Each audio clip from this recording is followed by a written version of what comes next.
Welcome back, swordsmen, to Fury of the Outlands. This is episode 3, and like always, we do a recap. This time for the first 2 episodes, because we finally got our other player finally in for once. Welcome back, Wyra. Oh, thank you. Let's go, Wyra. Now, unfortunately, Roz is not here, so we're still down a player. But that being said, to do a small recap of what the hell's been going on, we were introduced to all of our players across the Outlands, some of which were within the trading settlement of Baron's Rest. Some were making their way there from various other empty, barren areas of the Outlands. Eventually, they all met together in a tavern known as the Sandy Drider, to which they were tasked by a mage to sort of act as bodyguards for a excavation into one of the ruins in the sort of southwestern area of the Outlands, which so happened to also be on the outskirts of Raider clan territory. Some of our group did a little bit of shopping. Some of our groups did a little bit of stalking. And there was also the occasional sighting of a hooded woman that was seen kind of maybe also stalking one of our players. We do not know. After a bit, the party got into Arakion's desert cruiser and started their drive to the excavation site, which just ended up taking more than a day, so they had to stop, set up camp for a little bit. Icarus was on first watch, and the party ended up being the subject of a bandit raid, to which they all had their asses kicked, and it was discovered, and Icarus eventually discovered that the bandit leader had a piece of paper on him, which ended up being revealed to be a wanted poster with Arakion's face on it, with a bounty of a year's worth of supplies. Arakion, not wanting to disclose any other information, decided to take the next watch, and everyone else decided to go back to sleep. And that is where we are now. But are we really? No. Before we go anywhere else, I need everyone except for Wyra to step out to the back rooms, please. Carlo, you know what to do. The back rooms. The back. Good luck. Hi, Wyra. Hi, Daniel. For the record, you are not in trouble. You're not in trouble. I just like to do this for shits and grins now. So, Hey. you had just gone to bed at this point. You had a wonderful day spending it with friends and family. And you close your eyes, go to sleep, and you open them up again, and you are floating in darkness. You're not falling, which you were half expecting because you're used to waking up and just immediately falling somewhere. But you're actually floating, as if you're underwater, but you can still breathe. The surroundings are pitch black, dark. You can't see anything except for your own body. And after a little bit, color sort of starts to spiral around you and start to fill this blackened void. Colors of purple, of sort of a magenta pink, of blues sort of start to swirl around and sort of meld into each other along with the black, and eventually start to take shapes as if it was starting to create some sort of somewhat blurry Van Gogh picture. And eventually, after a while, your feet end up actually touching ground for once, or what you're assuming is ground.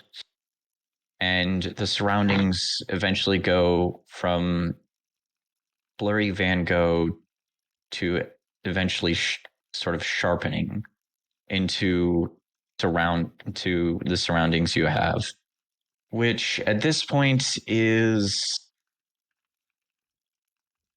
looks like some sort of, for lack of better words, medieval study. There are walls of wood and stone, desks stacked with books, various other knickknacks.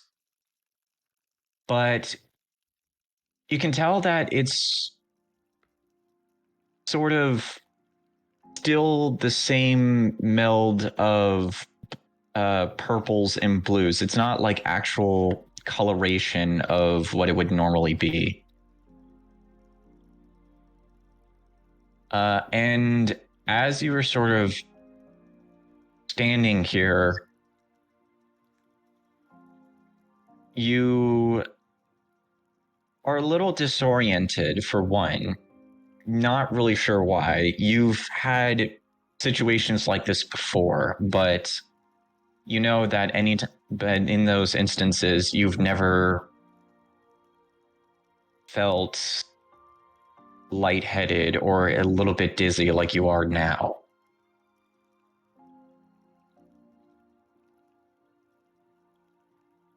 As the feeling kind of slowly starts to die down, you hear a voice come from one of the several stacks of books that are around you. Sorry about that. Still trying to get a handle on this sort of new concept of magic. You see a figure appear from behind these books. You can't tell if it's a man or a woman. It's sort of this androgynous looking figure. Somewhat sharp facial features,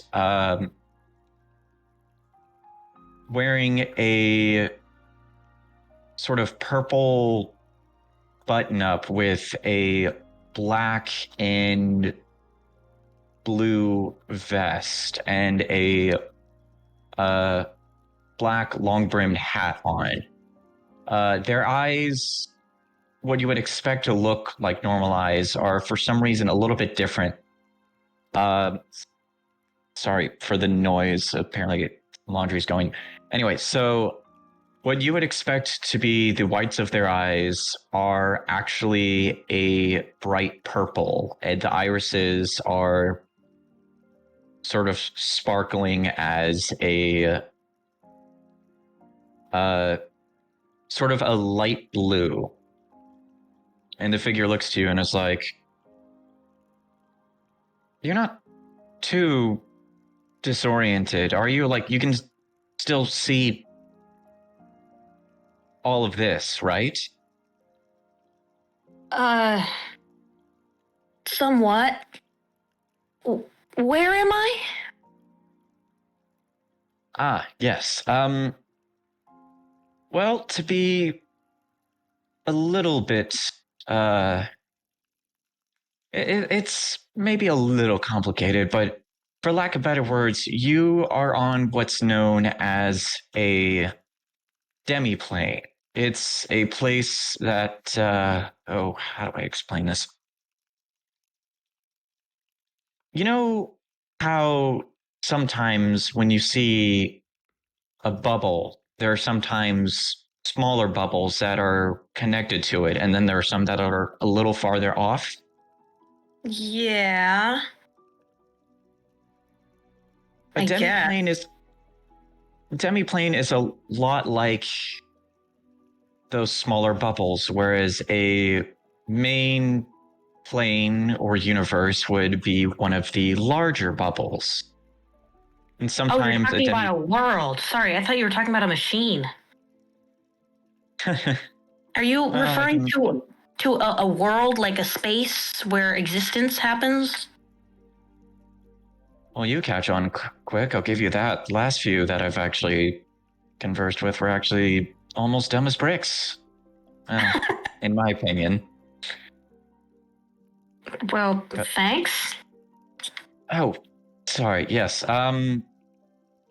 But yes, we are in a demiplane, which in this case kind of takes a combination of aspects from two different planes within a universe and kind of is a mediary between the two.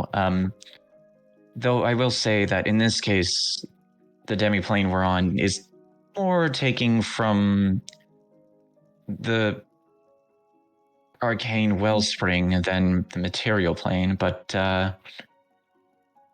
well, for lack of better words, you're in a whole new world. Well, universe, but sorry, this is still a little new for me. Okay, I'm not. Who exactly are you? You see the figure kind of.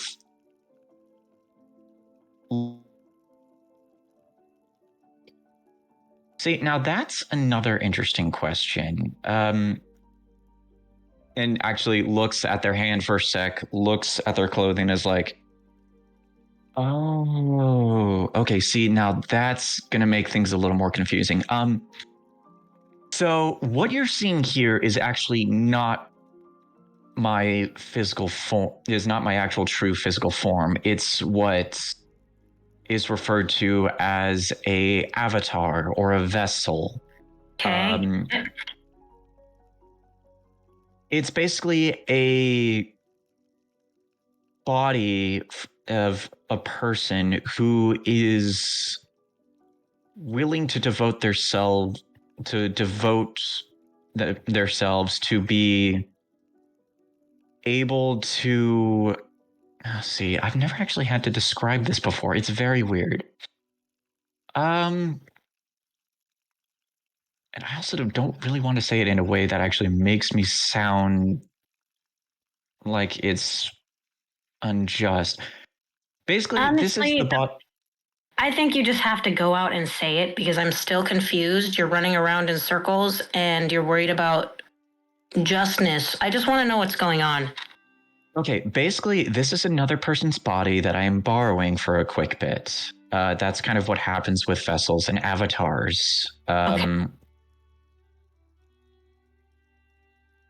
Great. So actually- you're in someone else's body. Basically, yes. Although they know entirely what's going on. They know I do. I have a question Yes. for you. You ever worn someone's soul around your neck?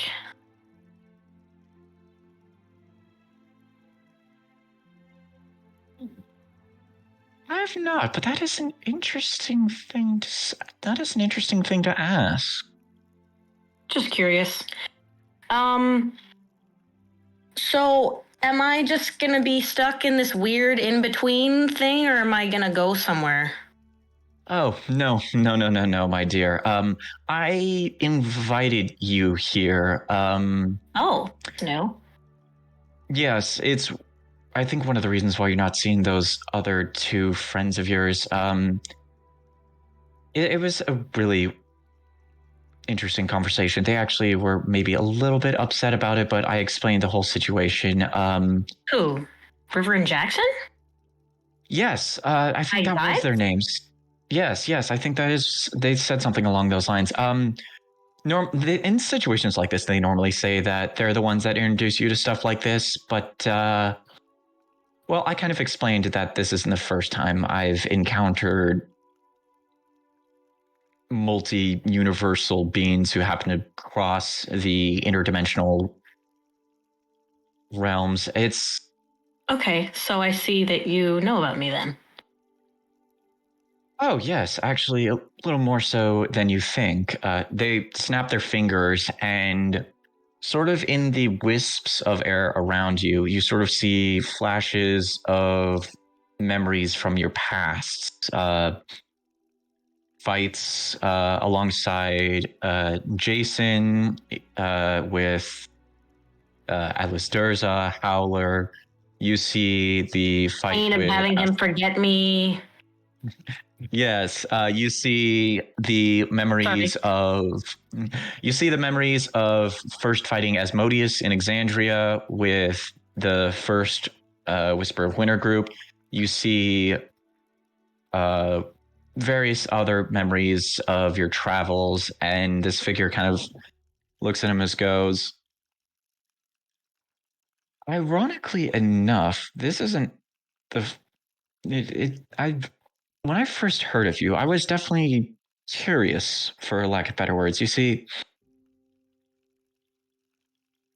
my responsibilities pertain to the natural well-being of magic and of the arcane. That also sometimes pertains to the knowledge of arcane practices. Now, the interesting thing here is the ruling aspect of multiversal travel in the ways that you and some of your friends do is not as well known here as it is in some other places, which is one of the reasons why I had to bring you here and why it was maybe a little disorienting at first. I do apologize about that. It's like I said, it's a newer aspect that I am not all too familiar with. Yet you managed to bring me here. How? Well, I know you're borrowing someone's body. Are you supposed to be some sort of higher being or something like that? as a matter of fact, yes, I am what is known as one of the arisen deities. It basically means I'm a god. God. The arisen deities in Where You're Going are sort of the newer generation, though honestly, I kind of find it a little insulting because I've been around a little bit longer, but at this point, I'm just going with it. Okay. Well, I'm still a little confused, though I guess I understand a little bit of where I am and who you are. Why have you brought me here? Well, honestly, to put it simply, curiosity. Your adventures, at least from what little I've heard, have always introduced some form of a random element into whatever universe you are a part of. And that sort of random element usually changes a universe, whether it's for the good or for the worse of it. I'd like to say, from what I've seen, it's usually for the better, or at the very least, it doesn't have any damaging effects. And basically, what I'm curious about is how your introduction to the material plane of this universe would be. And it's definitely going to be a bit more interesting in this aspect because where you are going, magic is a bit more unpredictable, perhaps. See, a few hundred years ago, some of the higher ups end up wanting to try and cut off the wellspring of magic from the material plane. They were kind of getting pissed off at the mortals there, and so they pretty much went a few hundred years without magic or contact from most of the other gods. And we had only just started reintroducing that within the last 140, 150 years or so. And it's still something that is a little bit more uncontrolled, for lack of better words. Okay. Well, nothing new there. Now, before I actually start sending you to the material plane, there is one thing I've always kind of been a bit curious about. Why Starr, if you don't mind me asking? I mean, well, it was a gift. You see, Cristalina Starr isn't my real name. It's just what I go by when I travel. Oh, yes, I've kind of figured something along those lines, but, Cristalina, I kind of stole or borrowed, I suppose, from a friend. He used to pick that name when we were playing pretend as little kids, and I figured, why not use that one? Starr was given to me as a gift by a really good old friend. It's kind of adopted. Though, from what I've gathered, that name wouldn't have been a gift if he hadn't heard it in the past before, which wouldn't have happened if you hadn't gone there in your future, which is... See, that form of a paradox always confuses me. I had another person sort of describe something about this before. He said it was some sort of bootstrap paradox. I don't know. I understood like maybe part of it. And honestly, he was kind of... I was more worried about the fact that he was angry at me. He had these big, bushy eyebrows, and I don't know, they were terrifying. They were like attack eyebrows. Or Okay. he called them that before. Anyway, point is, that name in itself, as you say, it is a gift, but it's also a bit of a paradox in itself. You had that name when you went to the past, which then led to him hearing about it eventually in that universe's future, which then led to him giving it to you in your past. Yeah. Yeah, it's very weird. I don't particularly know what to make of it, but that is my name. I want to say, you are definitely a lot more entertaining to converse with than the last person that came in here. Actually, funny enough, when she went to the material plane in this universe, she actually accidentally was seen as a next coming of one of the other deities here, which honestly threw which almost caused a whole cluster of problems there. Damn, good luck to her. Yes, I will say Rhea wasn't really too happy about that. She eventually tried to go to some of the higher ups and wanted to... I honestly don't remember 100%. No offense, but I don't think I'd want to be seen as a deity or as a god in any universe I went to. I'd have no peace. Oh, honestly, I think you'd be fine, dear. I think you'd be fine, dear. Worst case scenario, you might be seen as a servant of Otoko. Honestly, it honestly is debatable at best, but don't be surprised if some people think you have some ties with him. Just say no. Honestly, I don't know what to make of him, to be fair, but I have no idea who that is, so... Oh, Well, you'll eventually find out. Maybe. I don't know. I'll take your word for it. He's a bit unpredictable, but at the very least, you may or may not run into a few. You may run into a few deities, or maybe a few demi-deities.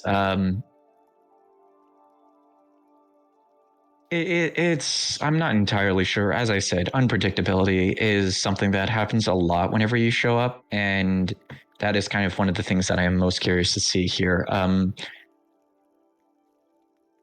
Well, sit back and enjoy the show, I guess. Now, one thing I will say is you probably shouldn't go down there dressed like that. You look at yourself, you're still in pajamas. Okay, we'll go with that. Yeah, we'll go with that. And just kind of like, now you're probably not gonna want to look like that. Where you're going, it's not gonna be particularly pleasant. Oh, I got an idea. You see the figure kind of goes through a bunch of stuff, pulls out what looks to be a pearl of some sort, and is like, now, keep in mind, this is only for as temporary as you're going to be here in the Outlands. When you go back to your universe, I assure you, you're not going to be going there dressed in whatever is going to be happening here. I know that. I'll be waking up in my bed as usual, and I don't think it's possible to bring those clothes with me. Also, while these may be magically given to you, I assure you they're not just going to be stuck to your body. I hope. There's like maybe an 85-90% chance that that's the case. Oh, okay. That sounds wonderful. They crush the pearl in their hands, hold the, and then open their hands up to show it kind of turn into a fine powder. The deity then just kind of brings it up to their face and blows it in your direction. Sparkles of this powder start to make its way over to you, latch onto your pajamas, and your clothes start to shift into earth-toned brown robes with sort of green detailings. You have a bit of a green cloak as well, latched around your shoulders as well, and a brown bandana that is wrapped around your head. And you see this figure goes, now I know this isn't something you... Okay, that is definitely not something I've seen you... Give me one sec. Goes into a trunk, pulls out a full-length mirror, sets it in front of you to take a look, and seeing as we've gotten this far, would you mind please describing your character?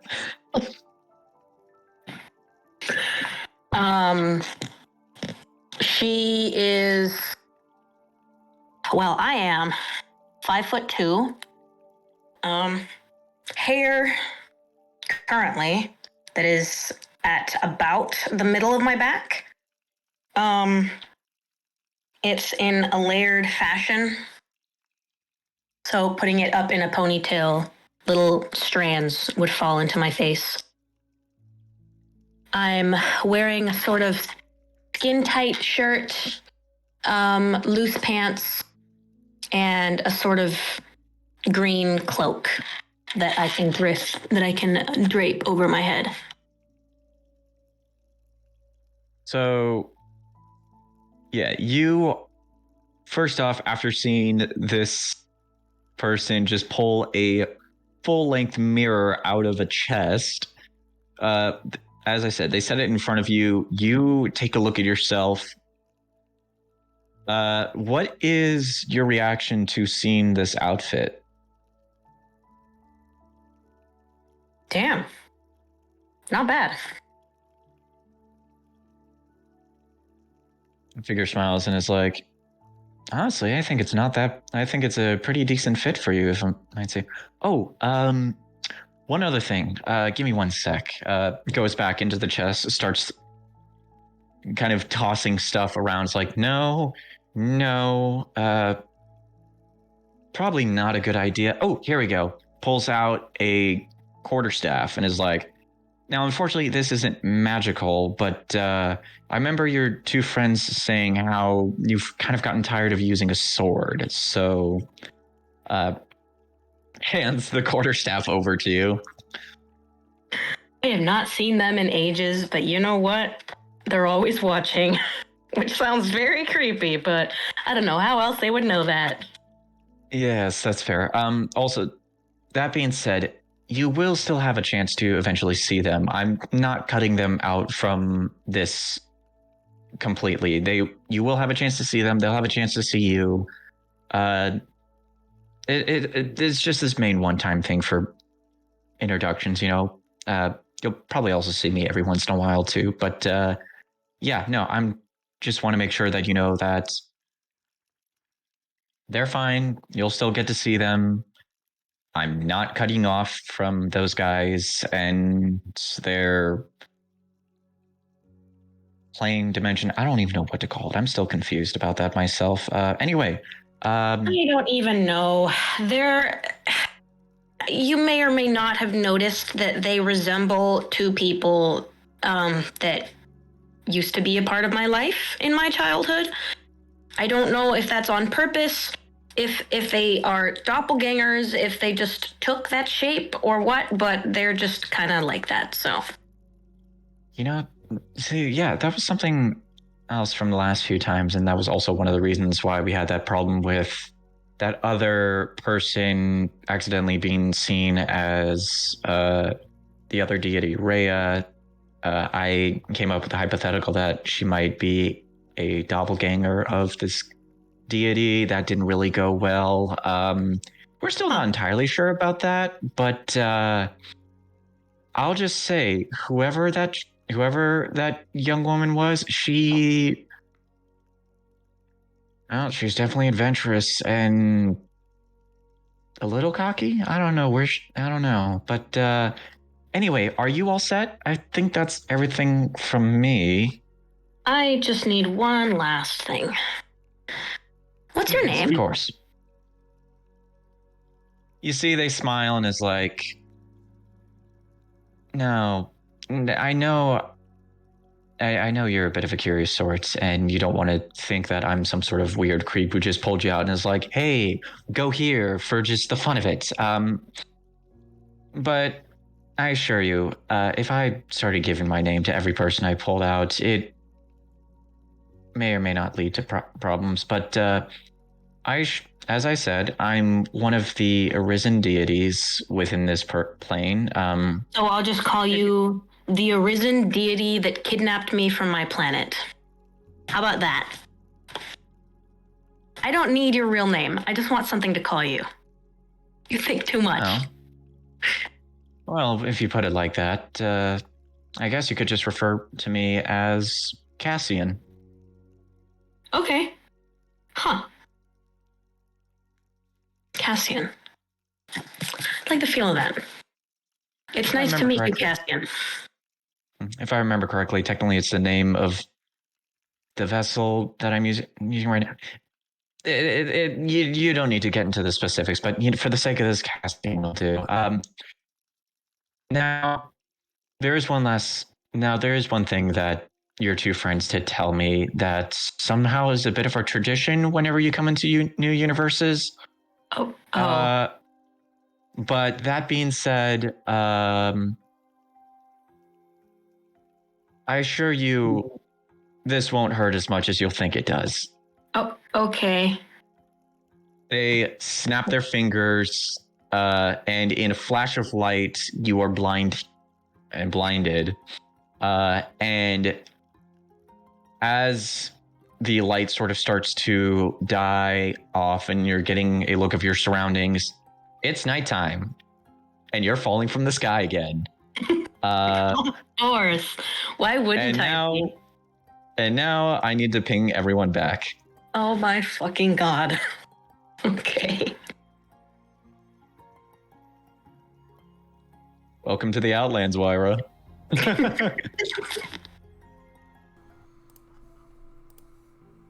You're. Hello. Hey, guys. Hey, gang. Okay. Hey. So with that, we cut back to the rest of the party. It is, as of now, nighttime. Arakion, you just started to take the next shift from Icarus after the Raider fight. I need you to go ahead and give me a perception check. All right. This is gonna be so embarrassing if I fail this perception. I hope you do. Oh, I got 19, baby. 19. All Damn. right. See, 19. You are looking around.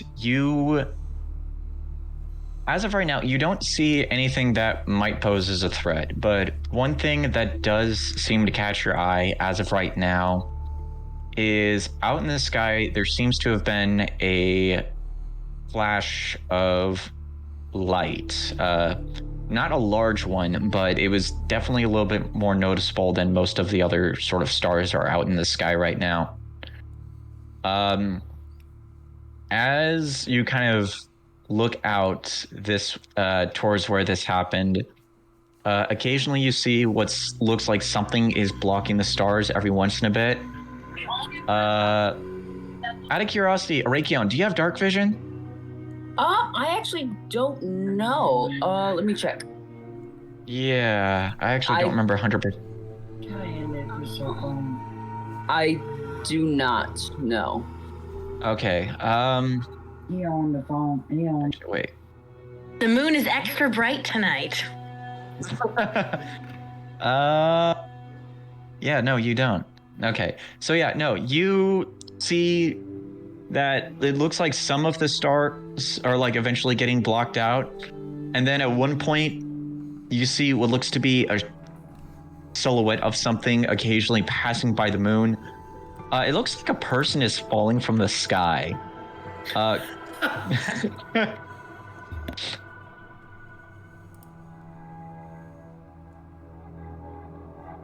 Cristalina, you are I'm just plummeting. doing my best not to scream and just it's okay. This has happened to me so many times before. I'm okay. This is okay. I'm gonna be fine. Cristalina, you are plummeting from the sky, and as you do, you start to feel some sort of shimmer across your body, and then next thing you know, your entire surroundings eventually start to light on fire as if you're a meteor. You're not burning. Holy fuck! You're not. Whoa. You're not burning. Something is like shielding you from everything, but it's still. You're looking at this as like, I look like I'm on fire and falling to the ground. Arakion, you see this figure falling from the sky, and then suddenly it looks as if it's a falling star. You see That the stars? just starts. I see the stars reflect. It starts to make its way further down, and you realize, oh shit, that's falling a little bit close to where camp is right now. So he's okay. When he sees this thing coming towards us, he's gonna stand up and he's gonna ready his shotgun. Like a true blue American, red-blooded, God-fearing American. Right, because the shotgun is totally gonna stop a falling star. No, but I mean, That's what Americans think. America. Americans. Okay. The star starts to get closer and closer, and eventually makes impact not directly on top of your camp. It's like maybe quite a bit of a ways to the side. And it lands with what seems to be a loud very loud and slightly shuddering impact. Would any of us wake up to that? Oh no! All of you guys would have woken up to that. Okay. The rest of you awake to Fuck's sake. sound. Yeah, all of you wake up to the sound. Boom. Yeah, and Arakion, he's gonna he's gonna go towards the impact site, and Arakion would have already noticed that everybody's awoken, so he's just like running, making sure he still has his shotgun ready just in case. All right, what is the rest of you, except for Wyra, doing right now? I want to turn around and I say 5 more minutes. Icarus just looks at him like in the most fucking disappointment, and then just gets up and goes to back up. Ari, that's his nickname now. All right, Yuri, what about you? Yeah, Yuri grabs his axe and then hesitates, looks at Terrence for a second, and then just walks to join Arakion. The other two. Yeah. So, Arakion, Icarus, and Yuri, you make your way off to the side of camp to where this impact was. You see what looks to be sort of a small-ish crater. Not too deep. It's like maybe... I'd say like maybe 6 inches to 6 to 8 inches deep. And you see it's sort of sizzling with smoke. As it begins to clear, you see what looks to be a young woman in the center. Cristalina, you are laying on your back in the center of this crater. You are not hurt in any way, but you are just kind of laying there just like, oh boy, here we go again. What the fuck? Finn. Sorry. Did you see that? Yeah. Why? It happens so randomly. And sometimes fireworks happen too. I don't know how the fuck to... Anyway. Yeah. Cristalina, you, as you're looking at as you kind of like are sitting up and looking around at these people, you see one of them has green scales and a red beard. The other one has horns and this weird purple vine/vein-like tattoo across one of his arms and a giant scythe across his back. And then the other one is orange with an axe? Vaguely orange. Vaguely. And big. Yeah. And big, yeah.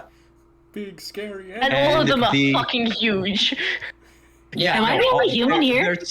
We all made a bunch of like huge people. Am I the only human I'm here? not huge. Yeah, you made a twink. You see three decently swole guys, one with a shotgun, one with a scythe, and one with an axe, all just looking at you at the edge of the crater. The heavy class is overused. And when Arakion does like see her lift up, and he's like, "Hold it right there, hold it there, little missy." And he Sorry. I, just fell from the sky. Where am I? You're in the middle of nowhere. Yeah, I gather that. Does this place have a name? The Outlands. Now, tell me, what causes a person to fall out of the sky? That usually doesn't happen around here. Yeah, if I knew, I would tell you, but it seems to happen every single time I come somewhere new. Nice to meet you, I think. You can call me Cristalina Starr. Well, Cristalina Starr, you're a long way from home. I tell you, this is no place for a young woman like you to be, especially without protection. Well, thanks. I'm quite used to being a long way from home. I know I'll eventually go back, so that's not really a worry of mine anymore. Seeing that she's not a threat, he holsters back his gun. Can I move?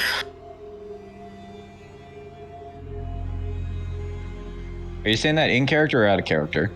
In character? Because he just threatened me when I tried to move, so I'm like, can I move now or what? Well, I mean, he did holster his weapon away, so that's the go ahead. Like, I mean, oh, okay. He sees that you're not a threat. You have no weapons on you, barely. Yeah. He'd slap the shit out of me, though. I'll tell you that. Fuck you, Carlo.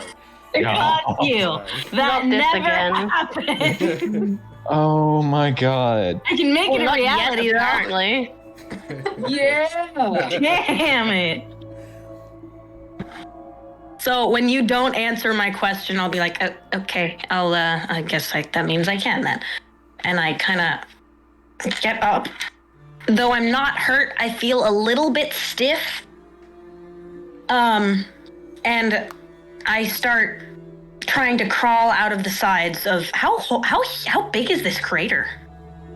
Like the center of it is like 8 inches, but like the edges are like maybe close to about 6 inches deep from the surface, so it's not that deep.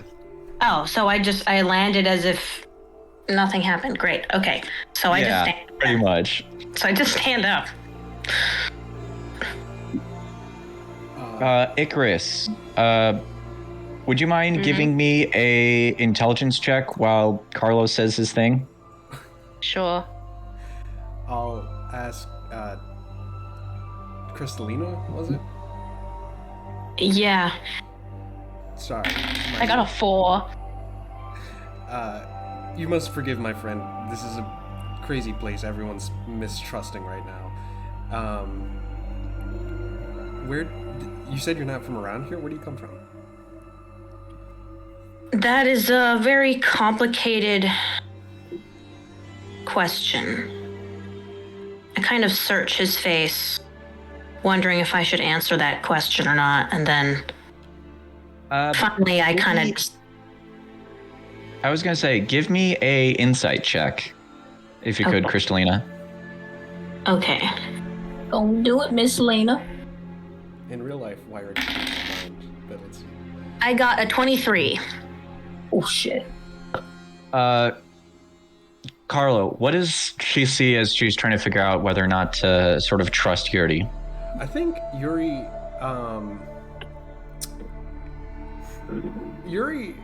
I wouldn't say mistrusts Cristalina. He is also generally trying to figure her out. I think he's just he's so confused by this whole situation. He's never seen a meteor before or anything like that. I think Yuri's just generally confused. Okay. Well, seeing Yuri's confusion-filled face, Cristalina kind of relaxes a little bit. It's like, well, unfortunately, my answer is just going to confuse you more, but I'm not from this world. Right. I'm quite literally not from anywhere around here. I could go into more detail, but you'll be more confused. That already sounds confused. Arakion, Icarus, have you guys ever met anyone from another world? He looks at Yuri as if, like... The fuck? Icarus doesn't say shit. Well, he's gonna approach Miss Lena. Wait, did you already get up to your feet? Yes, I stood up.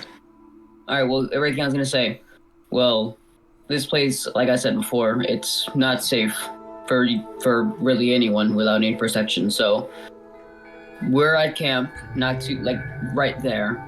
And in the morning, since we're not far away from the rest, we can take you back and see what we can do there. Unfortunately, there isn't anywhere you can take me back to. I was called here for a reason, of which I have no clue, and I'm probably not going to leave until that reason is fulfilled, which is usually how it works. Well, Don't ask how that works, because I don't know myself. Well, what reason is there? I mean, it's mostly the reason why I say we should take you back to the rest is because you're in the middle of nowhere. I'd much rather you go someplace where there's an inn, shops, anywhere you can go and stay. Okay, sorry. I thought you said that you would want to take me back home. There's no physical way to do that. But you're welcome to tag along all the way. We can take you back to the rest. Make sure you get some place to go. Well, thank you. I do appreciate that. And then he turns around and kind of stokes the fire, and he says, "Take your pick." Also, at this time, because I actually forgot that he was traveling with you, you see the Tyrian mage Matthias kind of look over and is like, "Is everything all right? What happened?" Nothing. You know, the usual. Humans falling out of the sky and shit. A regular occurrence. Wait, what? Cristalina Starr can't help but laugh out loud. Nothing that needs continued, trust me. We're just gonna keep her here, have her camp. We'll take her back to the rest and we can continue on with our mission. Yeah, Cristalina, you see over in the camp area, you see what looks to be a half-elf in armor still trying to sleep, and a human in wizard's attire kind of just like looking towards you and is like, "Wait, no, hold on, back up. She fell from the sky." Yeah. She's from another world. Yeah. And wait, what? Whole different world. Well, here, he's gonna actually improvise because he's clearly getting freaked out by this. So he's gonna say, "She's from another part of Mithrin. No, don't worry about it. She's from another continent." Give me a deception check. Sure. Let's go. All right.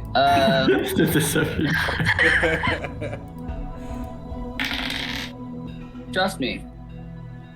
I'm Let me roll something here. Force, dude, trust me. Trust me, I'm a dragon. You see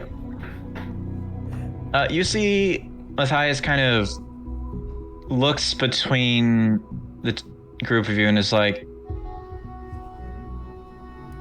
if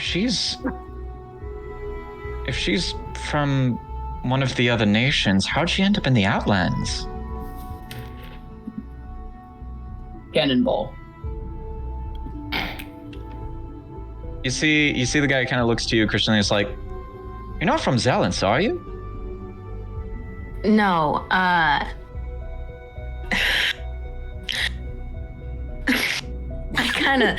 burst out laughing again. I look at Angel. What's your character's name?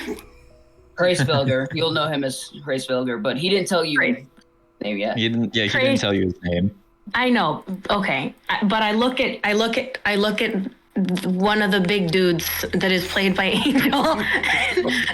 the dragon I one. kind of stare into his eyes. The scaly one. The scaly one. Scaly one. I look into the scaly one's eyes and I just shake my head. And I turn back to him and I'm like, I feel like you should be in the loop, seeing as everyone else is. I am not of this world. I really did fall from the sky. Raytheon does one of these. Good luck figuring your mind out. I don't have an answer for you. You see this guy like turning pages in a book, looks in it, looks at you, is like, "You're not a servant of Otico, are you?" No, I'm not. I don't even know who that is, but apparently I'm reminding people of him? Who even is this guy? God of mischief, connected to the Fey realm. Actually, some people actually think he was a servant to one of the Fey lords before actually becoming one of the Arisen deities. Not a lot of people are sure about that. A lot of superstition behind him. Huh. Well, the short answer is no. I am not a god. Never will be. You're not a demi-deity, are you? I'm a regular old human, as difficult as that may be to believe. You're Are humans a thing? Human just kind of points to his ears and is like, "What do you think I am?" I thought, isn't he an elf? Out of character. That's me. I'm still sleeping. Oh, never mind. Roan is the half elf. Pretend Cristalina did not. Yeah, no, we'll wreck on that. And it's like, Okay. but yeah, no, you see this guy also looks at you and it's like, "You're not one of the other demi-deities, are you?" No, I'm not from anywhere around here. Like I said, I'm not from this world. I'm actually from a place that's very normal. Oh, Well, according to everyone, at least. that's bizarre. There's just Icar standing in the background, suspicious as fuck. Yeah, you see the guy. Everything. Yeah, you see the guy with the horns, which Cristalina to you kind of looks like the tieflings from Exandria, but with like normal, with normal skin. You see this tiefling-looking guy is just staring at you. It is very suspicious, and you see the wizard kind of like, well. See, that's bizarre. Because how is it possible that? I mean, I can understand you being from another plane, like Elysium or Shadowfell, but you're not from any one of those, are you? Nope, never heard of them. See, this is either a problem or this is a arcane revolution. Or it's just random. Kind of looks to everyone. Is like, do you understand what's happening here? She fell. And then he, now we're here. yeah. He's just like, you see what I was trying to avoid? Yeah, He looks to you, Cristalina. He's like saying, you see what I was trying to avoid? Yeah, well, it would have come out at some point anyways, so I'd rather face the fury now instead of later, when I've supposedly gained your trust and then it falls apart again because you don't know who the fuck I am. We all just We met yesterday. I think. And we still don't know who the fuck you are. Oh, there's Yeah, no and that despair. probably will continue because no matter how many questions I ask or answer, you're still going to be confused. No, see, but here's the thing. There's only been one, as far as I've considered, only been one true event in history that has been recorded of someone someone of unknown origins, of nowhere connected to any of, whether that's not connected to the Feywild, Shadowfell, Elysium, any of the elemental planes. Some just of complete unknown origins. There was only one ever recorded instance of that, and that was I think sometime in the Second Era. This piques Cristalina's interest quite a bit. You wouldn't happen to know what their name is, would you? Unfortunately, no. Records from that era, it were pretty much lost or destroyed, or at the very least vague. Mainly because the era that came after that was one of the darkest eras in Mithrin history. Well, I understand that you want to understand who I am. It's, how many are there in your group? Pretending that I can actually see that? Let's see. There's these four. There's these four. There's there's Roz, and then there's about Six other people. There's Okay. There's 6 of them total. Are they all present? No, I'm asleep. Bigby. Who can I see? He's sleeping. You can see about 5 of them. You can see about 5 of them. So I Roz's look. character we're saying is sleeping in the bag of holding. Okay. So I'm gonna kind of look at everyone, and I'm gonna be like, Be in a bag. as much as you want to trust me, it is at least 5 against 1, and I have no idea who any of you are. So, how's about we get to know each other through time? Well, I'm probably not going to be around for much longer. See, I am the one that actually hired the rest of these for to be acting as bodyguards for an excavation.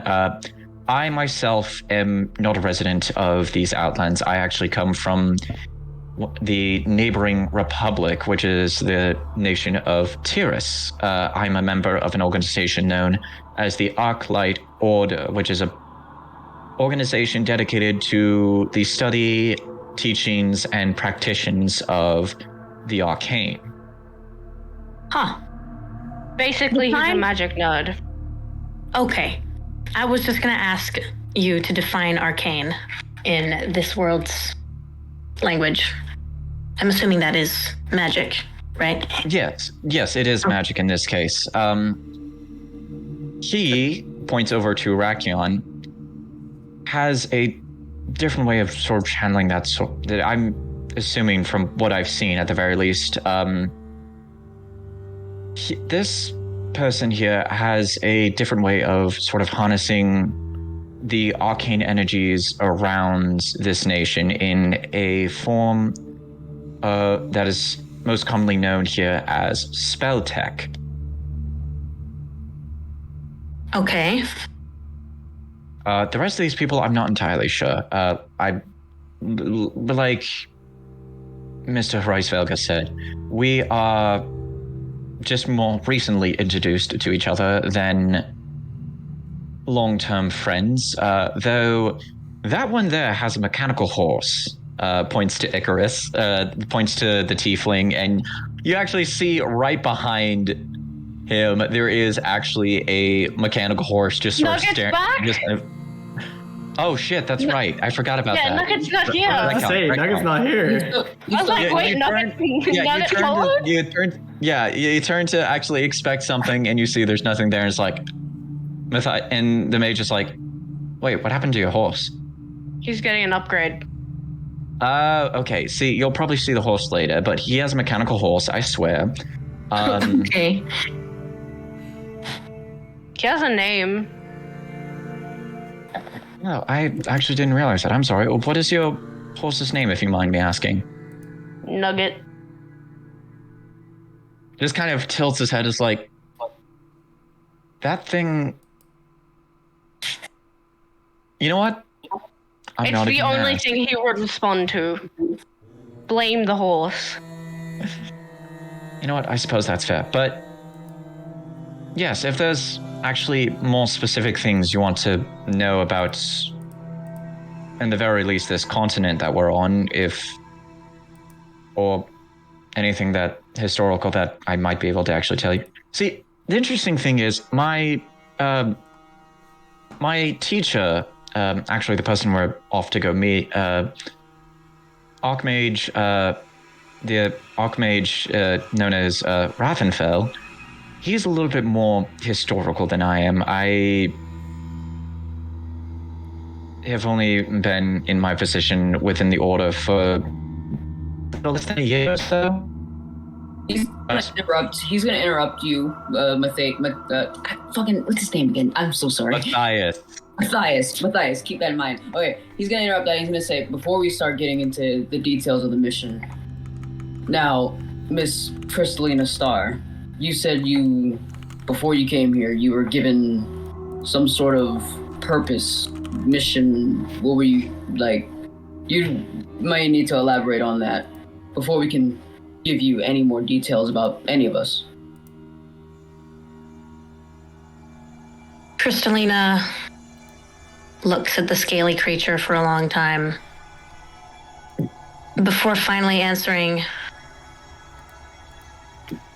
I'll tell you what I can, but I'll tell you here and now, I'm not entirely sure myself. You see, I told you I'm from another world. I'm what I like to call myself a dream traveler. You see, that means that when in my own world, I'm asleep, I can travel anywhere as long as it's within my dreams. You see Matthias is taking notes during this whole conversation. There's, I guess, two different types of dreaming, like the normal kind that I have when I'm just myself in my own world. And then there's the kind that I can't control all that well. And it just, for lack of better words, happens randomly. Usually, as you all saw, when I'm entering a new world, I fall from the sky, which can be a bit annoying, but I guess it's become a bit of a tradition by now. Before falling, I met this person. They're some sort of god, I guess, a deity, one of the oldest ones, I suppose. And they basically just said that they wanted me here because when I'm around, it's more fun and random things happen. So I have no idea what I'm supposed to do here, except I would assume go with you guys. You see Matthias kind of stops for a sec and is like, wait, you met one of the gods? Yeah, it's the reason I'm not dressed up like a clown to you guys. He made sure I was dressed with appropriate this world clothing. Wait. What did the god look like? I don't know if androgynous is a good description. I'm not sure if all gods are supposed to look that way, but I couldn't really tell whether it was a man or a woman. And he seemed to say that he had to get used to the way things were nowadays with the newer gods. Would I know? Christina's saying this all with a very confused look on her face, trying to recall all the details. Would I know something like this? Can I roll something? He didn't want to tell me his name. I'm gonna say both of you roll me a religion check. Nat 20. Oh. 6. Okay, so Arakion, from the way that Cristalina was describing it, you can assume from the way that she's describing it, you're assuming that it's either one of the prime deities or maybe one of the primordial deities, the way she's describing it, as not being really connected 100% to being one of the arisen deities or whatnot. But in that case, you'd have to say that, I mean, in that case, there's a list of maybe 6 deities that could maybe fall, 6 deities in total that could fall into the description of what she's talking about. Icarus, you've been out of touch with who's all what, that you're, for the most part, that you know that one thing you can say for certainty that is she has no connection to your patron. That's like the only thing you can tell. Aside from that, you have no idea who she's talking about. Okay, that's all I care about. So, Rakion, he's gonna relay this information to her, saying that most likely one of the primordial deities that usually are here, like you say, it was one of the older ones. Pretty much giving off would he know the list of the 6 possible deities? I mean, he would know them he may not know them exactly, but at the very least, he would know of the two of the. Let's see, how did I classify these? Yeah, because I mean, Aravion himself, he's not super religious, but in his learning, you would. At the very least, you would know the two prime deities, Sorith and Brynith. As far as the four primordial deities, you're not 100% certain. I mean, one of the only reasons you know Sorith is one of the prime deities is because you've known people before who worship Sorith. And Brynith is like one of the biggest deities worshipped in the Outlands, and is also one of the ones that is worshipped, like one of the big ones worshipped by the Night Heralds. So that's one of your only reasons for knowing Brynith. Aside from that, as far as like the four primordial deities, you wouldn't really know which one's which 100%. Okay. And he's gonna say this also to Matthias, and he's gonna say, Matthias, you have any information on Sorith or Brynith? Anything on those, or any one of the primordial or prime deities? I'm not super caught up on my religion study. Actually, let me roll something here. I'm gonna cut in. Cristalina's gonna cut in and be like, oh, and one more detail. I'm describing his host body. Apparently, a human gave consent for this person to use their body. So it might not even be the person that I'm describing, really. I don't know if that's a normal practice among your gods, but... Make me roll something else. The body's name was Cassian. You see Matthias think for a second, is like, if that's a common thing between the gods, it's something that I haven't heard of before. But as far as information between the prime or primordial deities, Sorith is a deity that's heavily worshipped in the Republic of Terrace, his domain being that of the plane of Elysium. The thing is, he's not always seen as androgynous. I mean, his title is usually known as the Father of the First Light. That usually gives it away of which side he's leaning towards. And to that extent, Brynith is almost an exact opposite. She is the goddess of she's the goddess of night, of darkness, sometimes known as the Night Mother, and other times known as the Lady of the Lost. Random thought, Cristalina says aloud. What if they're the same god? They and are then not. laughs and pushes the idea aside. Icarus coming out of nowhere. They are not the same fucking person. They are usually seen as two different entities. Some say husband and wife, others say siblings, but it's not entirely certain. But you just hear Icarus snorting it out in the background as he says husband and wife. But one thing that is known is that throughout history, even before recorded history within Mithrin, they haven't always seen eye to eye with each other. They've been at ends with each other.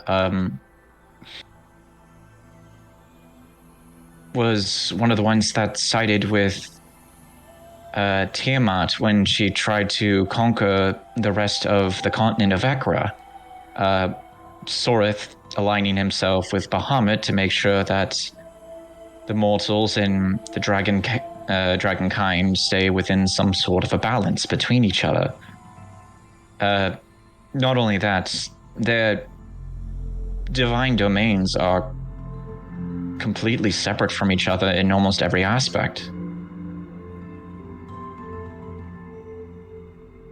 Huh. That's very odd to me. Icarus walks over to Tyrus and like kicks him, like nudges him with his foot, and he's like, "This one worships Saurus." What? Oh, shut up! I didn't kick you that hard. You worship Saurus, right? Wait, who's a new person? Icarus just sighs and walks away. Long story short, she fell out of the sky. We don't need to go through it all again. Just, she's gonna be staying with us for a bit until we take her back to the rest for supply or whatever she needs to do. Oh, okay. Hi, nice to meet you. I'm gonna turn around. I need sleep. I'm so exhausted. Well, I have not gone to sleep, so be my guest. And then he's gonna, Horace Vulgar is gonna look to Cristalina and say, "So I take it that falling out of the sky, does that make you hungry? Are you hungry?" I am a bit hungry, yes. All right. Well, here he picks up the bag that's beside the bag of holding, and he's gonna say, "Go ahead and make whatever it is you want. Have at it." I can just search it myself? Yes, but don't be greedy. Obviously, this is supplies for all of us, but you're free to have something to eat. Is food okay? Okay, out of curiosity, is this the bag of holding you're giving her? No. Oh, yes. You know what? Why not? We'll just. What I said. Yeah, everything is in the bag of holding, but it also the other person. So yeah. And the bag of holding. Yeah, Cristalina, you see this guy. He's like, oh my fucking god. Cristalina, you see this guy passes you the bag. You start opening it and looking around for food. First thing you see is a sleeping kobold with goggles. A full person is inside the bag. Somehow I'm not surprised. Yeah, just like eventually kind of stirs, rubs his eyes, kind of looks and is like, "Hey, do you mind? I'm trying to get some sleep here." Yeah, no worries. I won't disturb you. I'm just looking for an apple or something. Is that a thing? Do those exist here? Hold on. Just pops his head out of the bag and it's like, "Rakion, who's the new girl?" I'll let you know in a minute. When you wake up, just go back to sleep, buddy. All right. Well, at this point, I'm not gonna get any sleep in the bag. I'm gonna be in the car. Just jumps out and just kind of rubs his eyes and walks to one of the back seats of the car, opens it, gets on the seat, closes, and just immediately you can hear the sounds of Big B falling asleep. So he got into the backseat of a car? Yeah, you see that there's a just straight up car as well, and you're like, huh. Guess this world isn't that different from my own after all. I go back to searching for an apple. Hoping to God that those exist here. Rakion, would you... definitely not one of the ones we've mentioned. Rakion, would you say that there would be apples in your bag? Yeah, the supplies he has is like apples, like mostly fresh apples, trying to keep them in a wrapped container or whatever, just to make sure that they stay fresh as long as possible for preservation. Other things, they have dried cured meats, non-perishables like vegetables that have been sealed within a metal tin can, other things like that. So yeah, apples are there. I'll probably just grab an apple and eat it, and that's all I'm grabbing. Yeah. And then I'm gonna figure out how to climb out of that bag. Yeah. It was only it was only the kobold that was in the bag. But yeah, no, you grab this apple, you unwrap the covering, take a bite. It's not as juicy as you'd expect. For an apple, it's kind of a bit on the drier side, but I mean, It's food. hey, it's food, it's edible. You're just like, I'll still eat it. I climb out of the bag. I start wondering in my head, because every time I travel somewhere, my abilities are either different or reset. I start wondering where I am with strength and what I can even do here. All right. Would you say that Cristalina would like to? Would you say in that instance, Cristalina would maybe try to activate her abilities while kind of thinking about this, or just kind of questioning it in general? I think Cristalina would like to know, but I don't know how much. I don't know if she'd like to try and activate them in front of anyone. But she also wouldn't want them to be suspicious of her.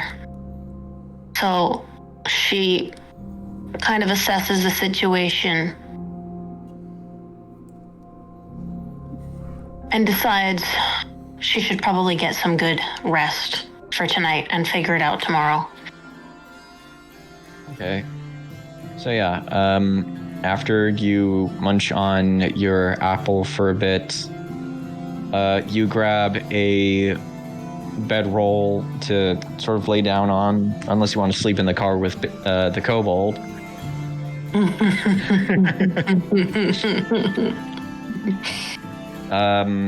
I'm good with my bedroll. Yeah. Terrace, you're still asleep, so you don't care about what happens either way. What about the rest of you guys? Rakion is still up. He's still gonna be by the fire, still thinking of like the thing that happened earlier with the wanted posters, and try to figure out what he should do and how much he should tell people about himself. Icarus, what about you?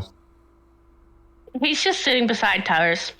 Like, he can't sleep anymore, but he's just chilling beside him. Because the devil you know is better than the devil you don't. So he's just like, okay, I'll just here. I'll probably... Yuri, what about you? Yeah, Yuri will sit down at the fire as well, kind of glancing over at Cristalina, and is gonna be like, "You all right? Need anything else?" Am I already by the fire? I'd say... Okay, because that's exactly where I was going to place myself. Yeah, no. So, yeah. All of you are kind of sitting around the fire. Towers is still asleep. Icarus is kind of staring at him and kind of at Cristalina at the same time. Rakion, you're back out on watch. Yuri, you're still sitting by the fire with the sleeping half-elf, the tiefling, and this new chick.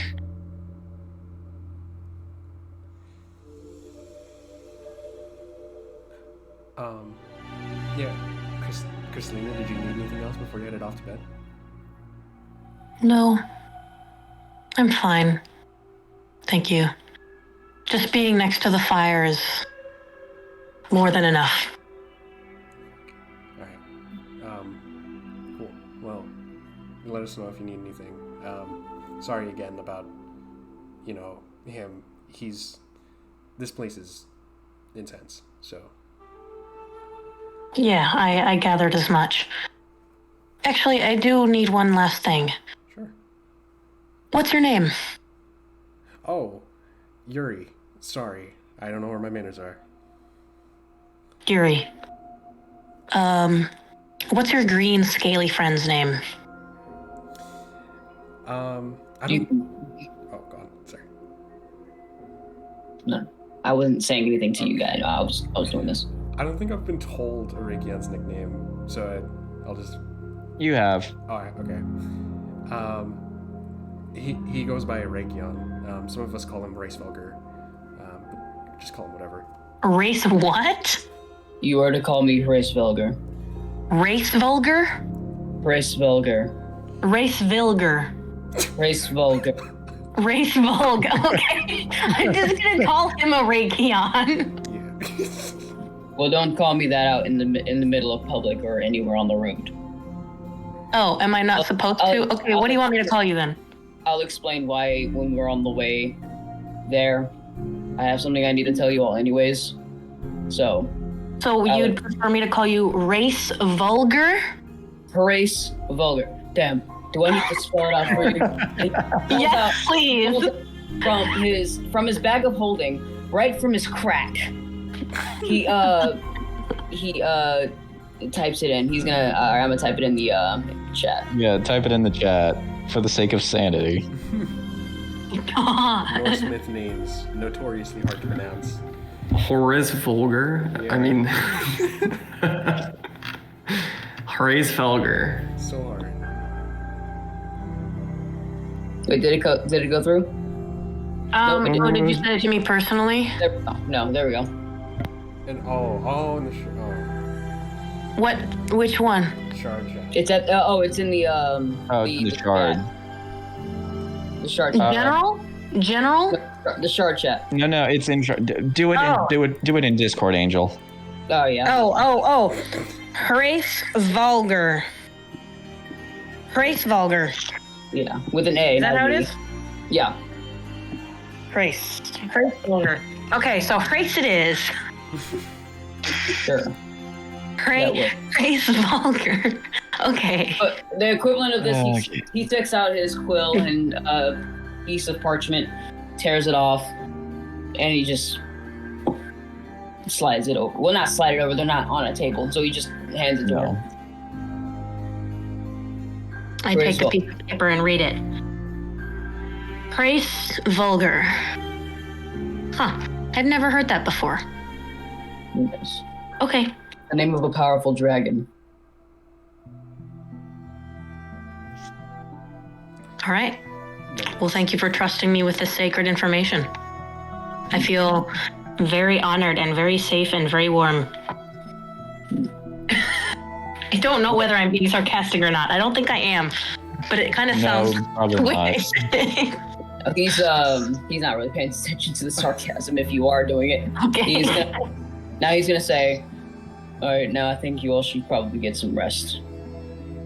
We have a big day tomorrow. We got to get back to the rest. Make sure you got anything. If you do want to stick around with us, you're still going to have to gear up, do everything you need to do, and then we can head back out and continue on our mission. I nod, then lay my head down on the little mattress thingy and fall asleep. All right. And everyone else is going to be falling asleep as well? Stays asleep. Yeah, you're still asleep. Icarus can't sleep anymore. He's just sitting beside Tyrus for the rest of the time. All right. Yuri, what about you? Yuri, still sitting by the fire. He's gonna look at Arakion and be like, "Hey, man. Sorry if this is like too personal, but you seem like you have something on your mind." Indeed, I do. I won't ask you to talk about it if you don't feel comfortable yet, or if you feel like tomorrow's a better day, because everyone needs to hear it. But everyone will need to hear it. For the safety of the group, so we can get this mission complete.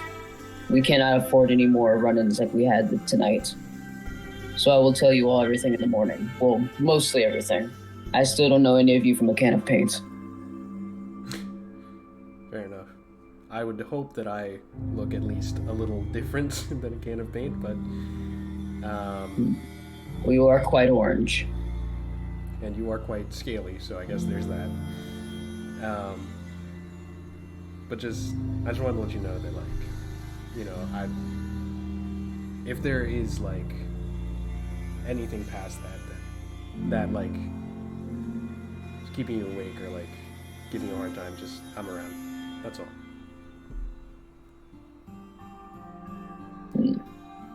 He kind of grunts a little bit. He looks at the fire and then goes, "On if we get attacked again, please wake me up this time. I'm sorry. I was such a heavy sleeper. That's on me."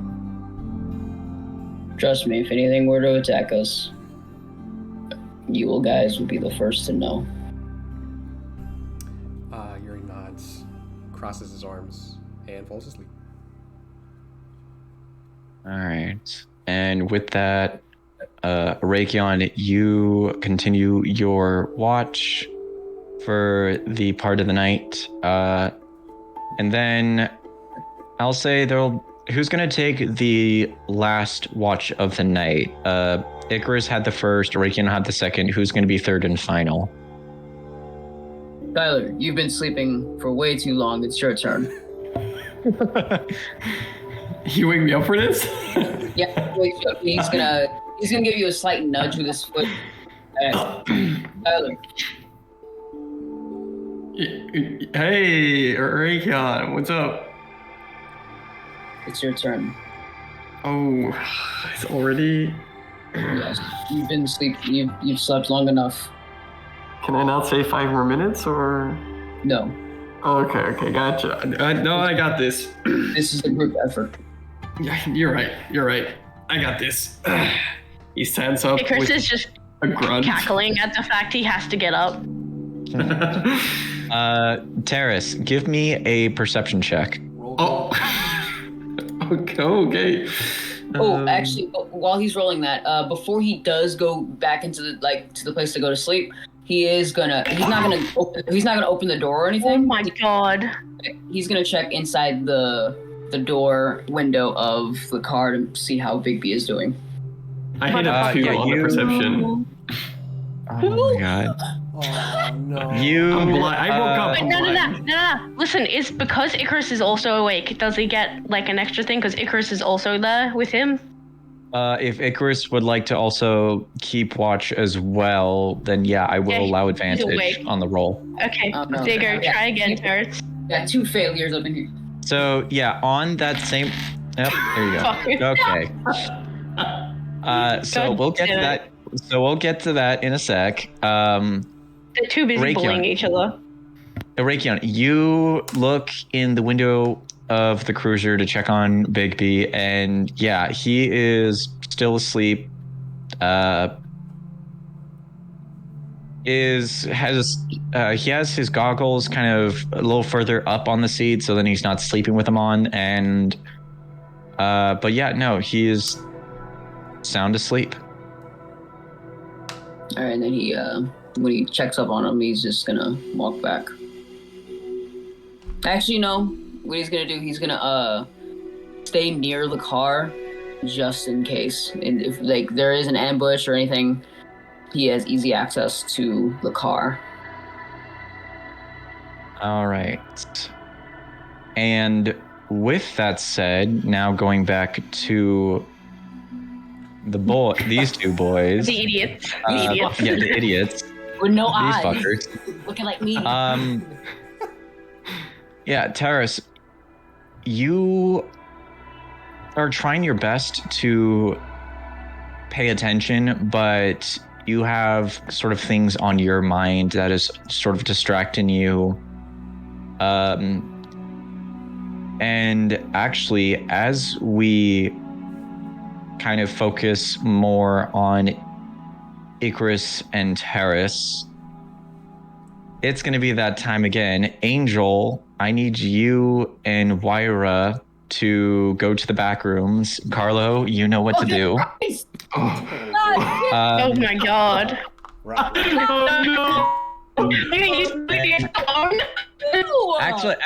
Actually, in this case, Icarus, I want you to go to the back rooms as well for just a quick bit.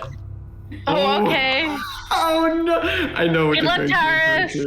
Oh, Am I going no. away? Yes. Yeah, I need you to join the others in the backrooms voice chat, so then you guys can entertain yourselves.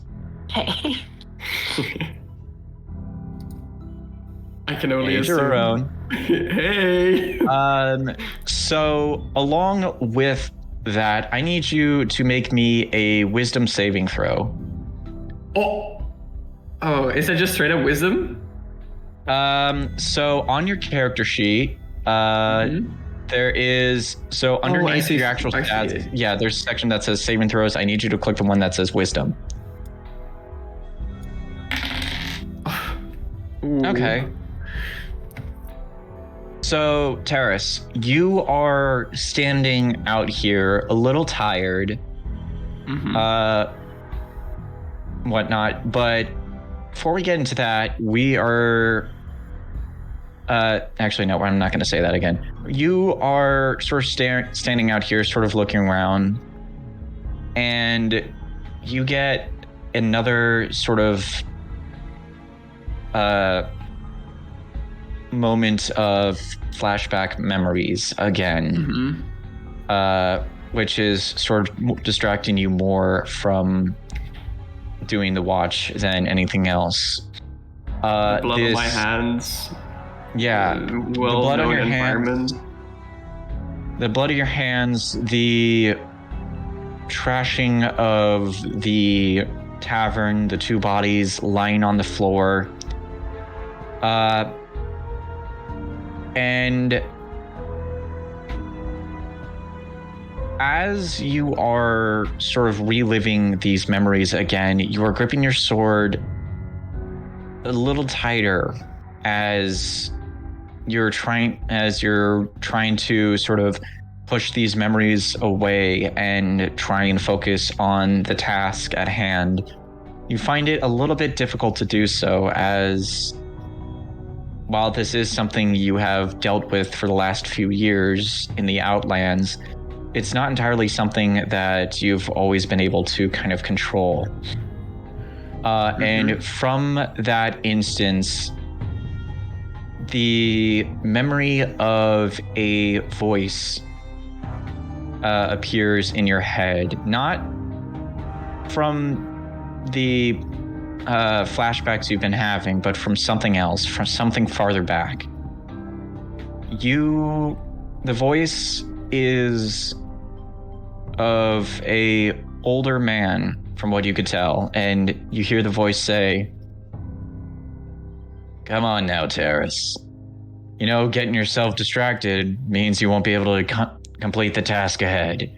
You end up in a deeper flashback from before the other ones. You're a lot younger in this one. You're wearing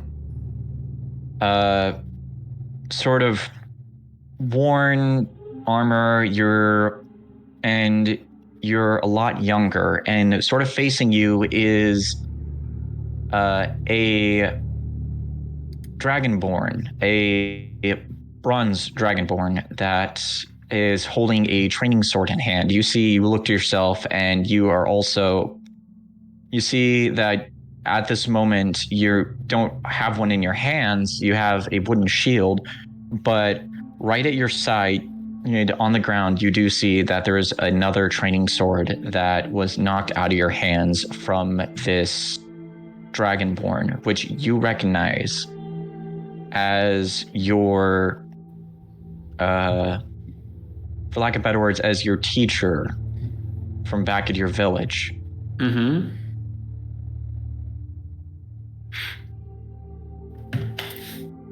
Ooh, yes. I definitely do remember that voice. I know the instance, because that was just before I actually got to become a paladin myself. You see your teacher points to the training sword on the ground and is like, "Go on, pick it up." Of course, I pick up the sword.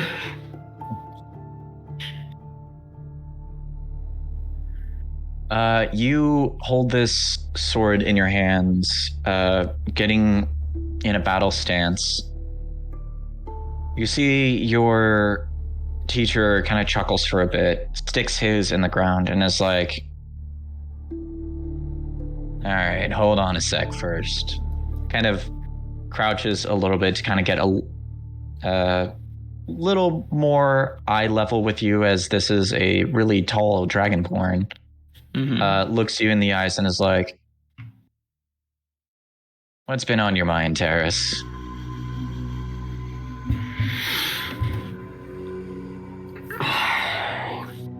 I need to get back to the village. That's the only thing that's on my mind as of late. Ever since the trial, the people at the stands, I cannot get their faces out of my head. I need to see them, and I have to clarify.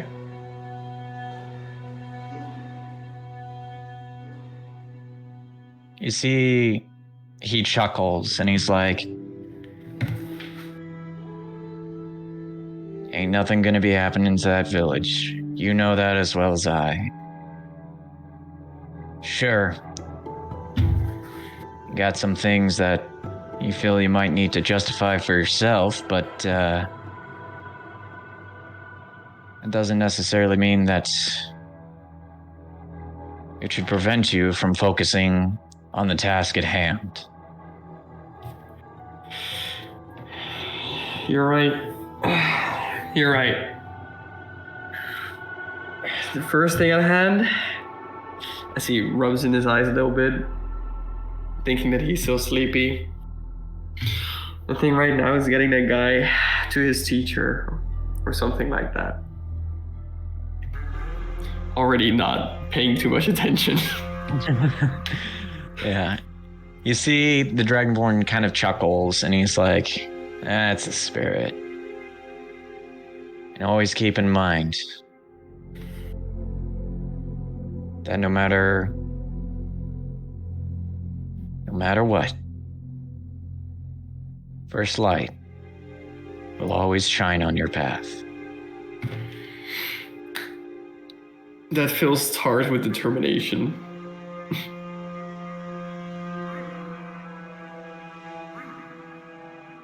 The sort of mental image of your teacher starts to fade as you continue in your watch, a sort of better sense of purpose in your heart.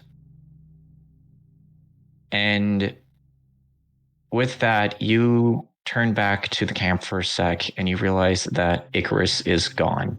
That being said, you mind jumping out and grabbing Lou for me? Yeah.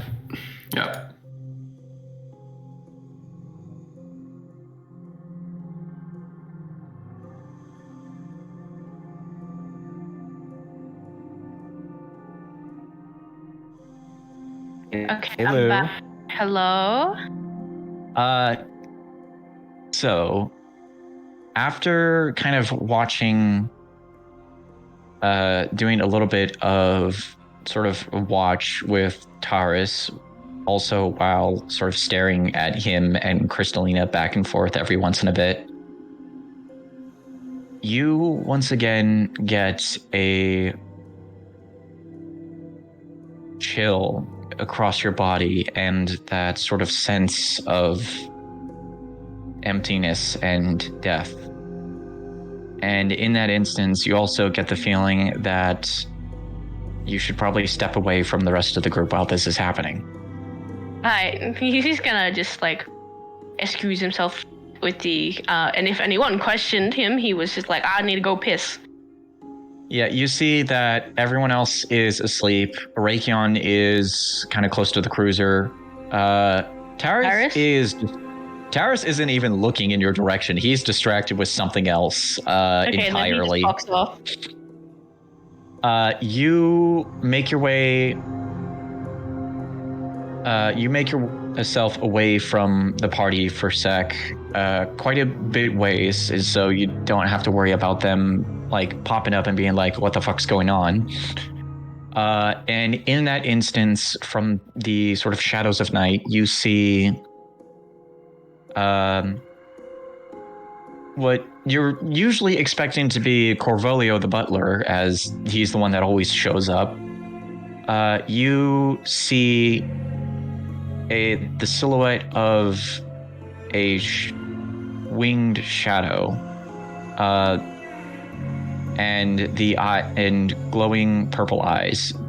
While this is a bit sort of creepy, you sort of recognize this as a projection of your patron, of your brother. Ah, Zeppy. Which, in the first episode, I realized I said Zarias. Redcon, it's Zatharis. And if you heard Zarias, no, you fucking didn't. It's still Zeppy. I'm still calling him Zeppy. Yeah, no, you can still call him Zeppy. I'm not stopping you there. So you see Zatharis, or this sort of projection of Zatharis, sort of appear in front of you. There's no actual like figured shape. It's this silhouette. The wings in the silhouette eventually start to fade, and you do see the scythe in his hands as he goes. Hello, Ikari. Hello? You don't usually come. I know. I apologize, but this is something I'm a bit more curious about, to where I don't think sending Corvolio would have probably been best. Right. And what are you curious about? It's that new girl that showed up, the one that fell from the sky. Oh yeah, the one that I don't trust? I can assure you she's not one of the Nephilim, and it's even more bizarre that I'm not entirely sure which of the other gods are the ones that brought her here. Still not gonna trust her. I'm not entirely sure if her intent here is malicious, Ikari. Still not gonna trust her. She fucking fell from the sky. That's suspicious as fuck. There have... And just because she doesn't have malicious intents doesn't mean the god who sent her doesn't have malicious intents. And you should be well aware that the gods like to use people as puppets. So, I'm staying suspicious. I know. All I'm saying is that there have been other accounts of situations like this before. One was even caught impersonating one of the primordial deities centuries ago. I'm still not entirely sure what happened in that case. Rhea won't say a thing. Of course she won't. But I don't think she was sent by our mother. Yeah, and I don't think he was sent by the other one either. No. She was sent. Did I say she or he? I can't remember. I don't think she was sent by Sorith either. There's something else at play. Speaking of fucking Sorith, I found the one you didn't want me, that I had to exercise fucking caution. In my defense, it was not entirely my intention to put you with a follower of Sorith, but... I had paid for an upgrade with one of my feathers, and the motherfucker praised me for killing a Nephilim. Well... Do you know how fucking weird that is? Anyway. I am well aware, Ikari, but that is not the point. Fate is a fickle thing, and I believe that his contribution in your current mission and in possibly ones to come may be important. How many other fucking missions are there?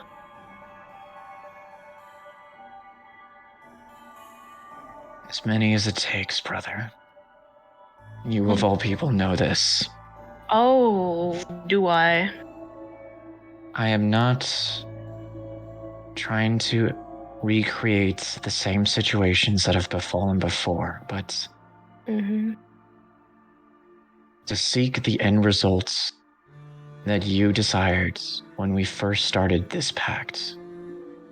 It's no easy feat.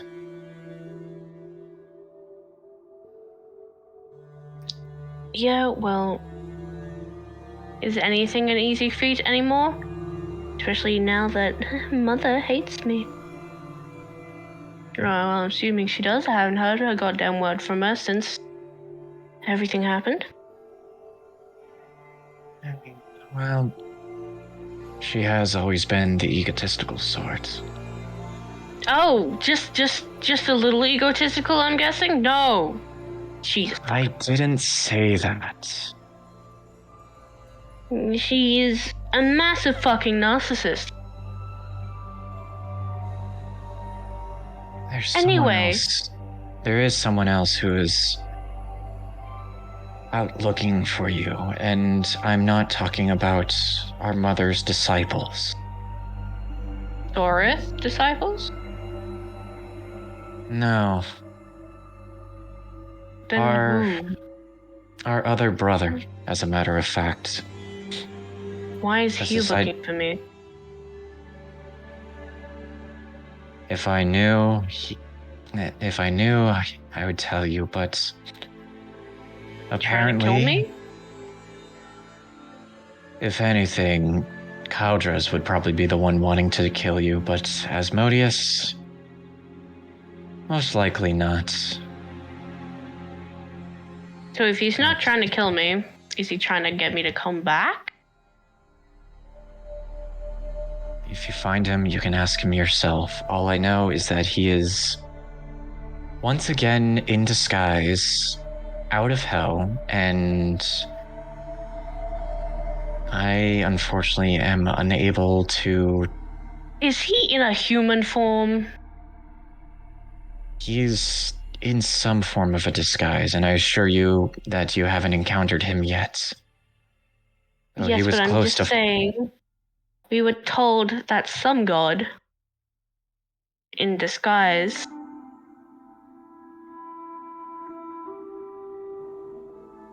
called them here. The weird person, weird girl. I don't think it was as. It is possible that Asmodeus is taking on an avatar vessel. It's not as uncommon as you think with gods. It's just we don't like to advertise ourselves. Yeah, I'm well aware. I know you guys. The one thing that our new friend here was not informed of is that the same rule doesn't just apply to the deities. What does that mean?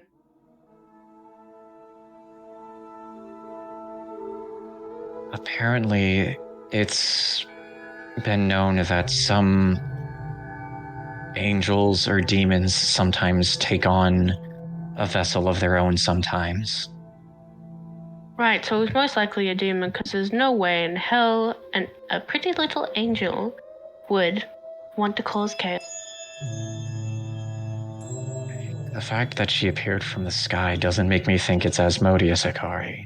I mean, Asmodeus is maybe a deity, and have his power drawn from the hells. But I wasn't if saying she it were- was Azzy. I'm saying I it don't was think- probably a demon. Debatable at best, and I don't think this is the work of our brother in arms, Caldres. Mm. He's more likely to send someone more militaristic at best. Yeah, why fucking go? Like, I'm not trying to. Doesn't look that strong. Well, that's what they said about that's what they said about the one who impersonated Rhea. I still have no idea where she went at this point, but... Right, anyway. So as he's looking for me. As he is looking for you, as well as our mother, and... I'm not that hard to find. No, but... There is one other person that I draw concern about, and it's not the follower of the First Light. Mm-hmm. Your Draconry friend. Yes. I am aware of his particular ties, but something falls a bit deeper than maybe even he knows. What ties would they be? Not entirely sure, but it's something to do with his bloodline. Right, well, I will keep an eye on that. Please do, and as of right now, your current mission stays the same. Mm-hmm. Take out Get the as artifact. many of... Get the artifact, take out the heralds if you must. I will not prevent you from doing so. Oh, you couldn't even try and stop me if you tried. I could... You know very well the extent of magical abilities with warlocks, but we are brothers, and that provides some form of a difficulty between a patron and a warlock. Mm-hmm. I was talking more the fact that I'd guilt trip you if you even tried. That's exactly my point. Mm-hmm.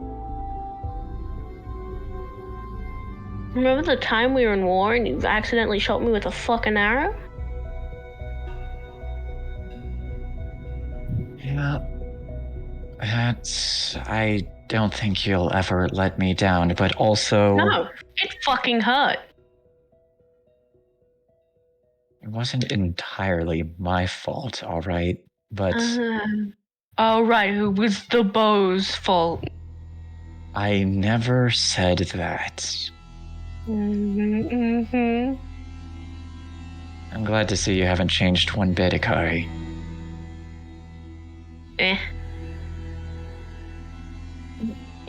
You being soft is weird. Don't do it. Keep an eye on your Draconry friend and the Fallen Star. Will do. If you find out which of the deities actually sent her, I'll let you know. good. And as I said, your current objective remains the same.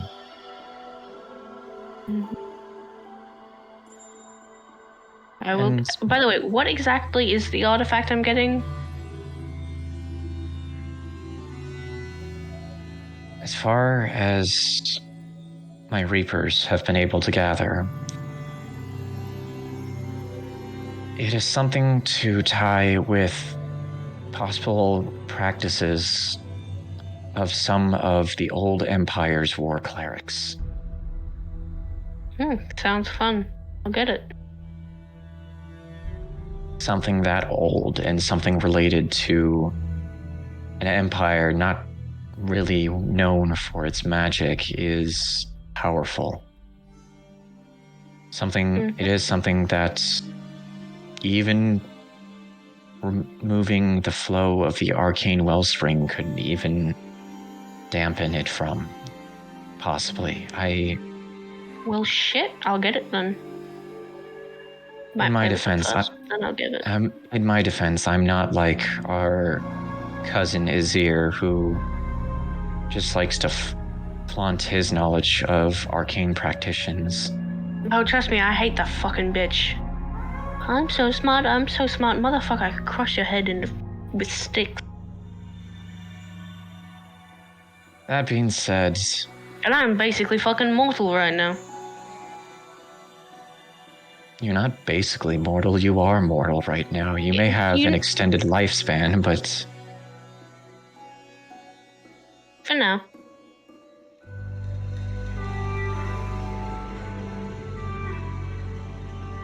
Anyway. Out of curiosity, did the Star Girl mention a possible name for the vessel that this deity was using? We certainly did. Cassius.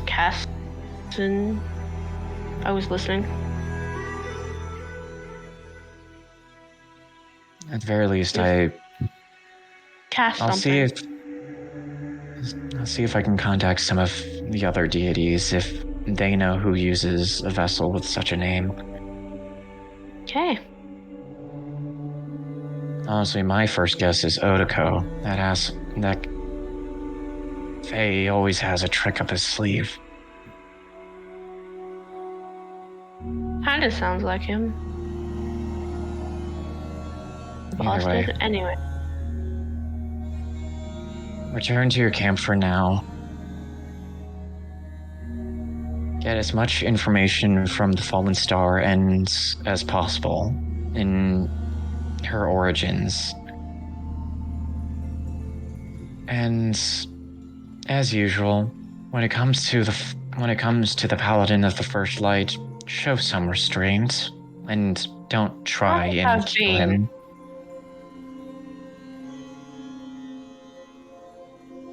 I haven't smacked him yet. If he believes you to be a Nephilim hunter, then allow him to believe as such. It's better than trying to let him discover your true origins. Yeah, I wonder how long that's gonna last, considering he is a paladin. If you're lucky, for longer than you have. Anyway. I should probably go back before they wonder why I'm taking so long to piss. Safe travels, brother. I'll say the same to you, but you're not actually here, so you're fine. That's true, but unfortunately, the spirit realm is just as tiresome. You'll be fine. One of the reasons why I decided to create other reapers from fallen spirits.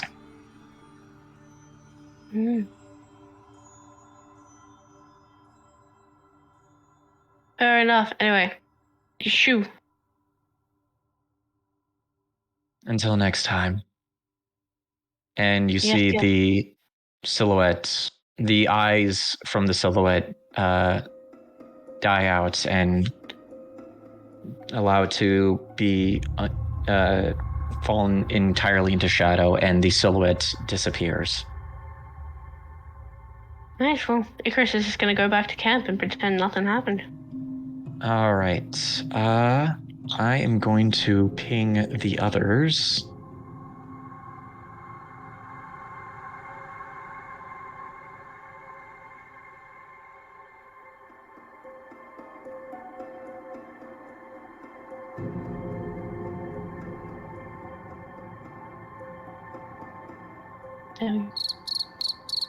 Fucking cricket. How the fuck does that happen? I'm very confused. It's me joining the call. And yeah, I know. How the... You know what? We'll worry about that later. Anytime Jerome joins the call, there's a sound of a cricket. It used to be different. Leave and come back. Okay. So, listen, Wyra. Cute, though. All right, so... Oh, God, no. No. That was too early for that. I changed it for PG reasons. That was a great we're... impression, though. I will say, when you first came into the call, that was great. Yeah. I knew right then and there.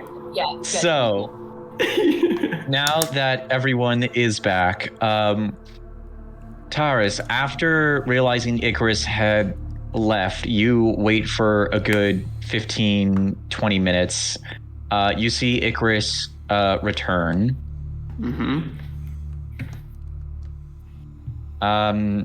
Icarus, are you still going to be staying awake, or are you going to try and get some sleep at this point?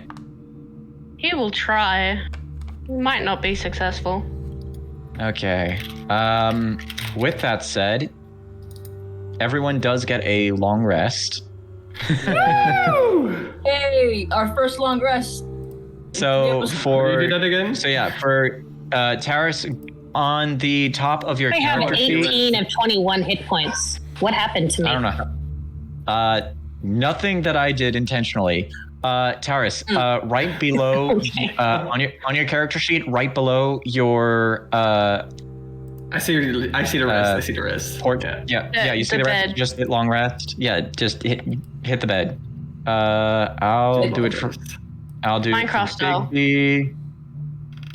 So yeah, everyone gets a long rest. They get health, spell slots, key points, channel divinities, all that fun stuff returns. And after a bit, the first rays of sunlight start to peek from the horizon in the Outlands. Cool. Yeah, you all wake up. You're all feeling refreshed. Cristalina, you are not as stiff as you felt when you fell from the sky and created a 8-inch crater. Damn. So yeah, what would y'all like to do now? Alright. Off we go towards the place. Well, Arakion, when he wakes up, he's gonna, do his stretches, get everything nice and limbered up for any battles that may come up later on, and he's gonna start packing up the campsite, putting everything back where they belong, back underneath the trunk, and he's gonna. He's gonna just load up the car, and that's it. All right. Rakion and Bigby are loading up the cruiser. Yuri, what about you? Yuri wakes up, stretches, grabs his shit, packs up. Thank you. All right. Taurus, what about you?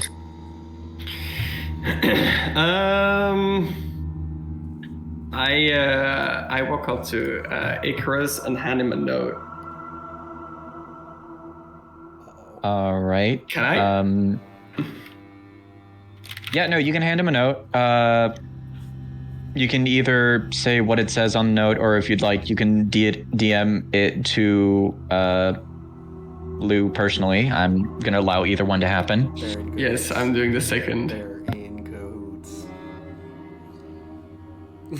So yeah, Icarus, as you wake up and kind of start to get the rest of your day going, making sure you got all your shit, you see Taurus walk by and pass a note in your direction.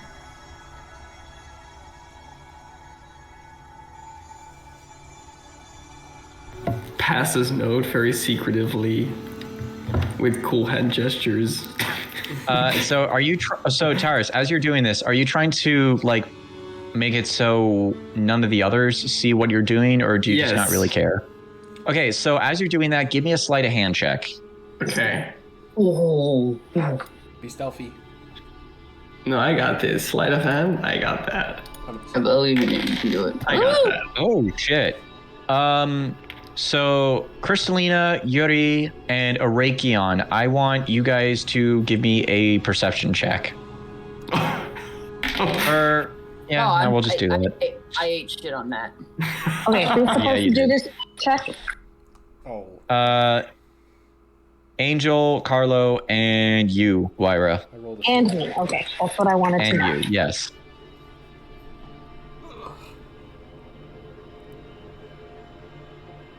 Hey guys, we should get color-coded dice for the shard thing. That would be so cool. Okay. I got an so 8. yeah. I got an 8. Never mind then. Yeah. Okay.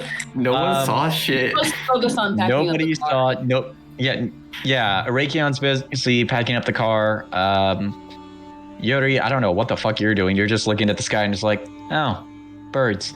Oh wow, the sky's beautiful. All right, Android 16. Birds. So Icarus, you open up the note and you read it. What is your reaction as you do?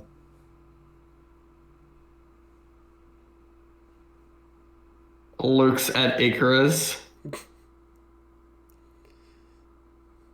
Lou, you there? Looks at Icarus again. Oh my god! Please tell me he didn't. Please tell me he didn't fall asleep. Oh, was he EP? Louisville. Maybe he has Come to on, put his Louisville. mic down or something. No, No, we'd still be able to hear him if that was the case. Yeah. He probably would have responded to the DM as well. Yeah. Lou, wake up. Oh no, Icarus died. Oh no! What? Oh, shit. Wait, what happened? Oh. Did we lose? Did we lose Lou? He lost. Here, hang on. I'll see. Or, wait, no, you already.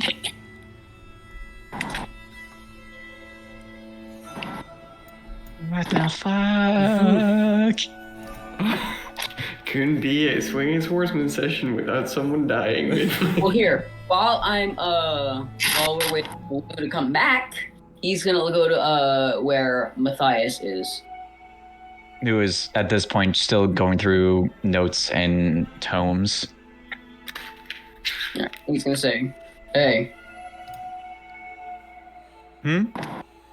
Hey, so, as you probably already know, I just wanted to run it by you. I just want to let you know again that we're going to be taking a stop back to the rest before we continue on. Because depending on if she wants to stay or go, we still need to get her geared up, or if she's going to stay, get her a place to stay in the rest or whatever have you. So that we don't, in case we don't have any, underdeveloped or equipped individuals on our team. Right. Well, if you think that's best, I'm not going to stop you. I, on the other hand, think I'm going to make my way to the location, and I can just wait for you guys to come back. No. That's not a good idea.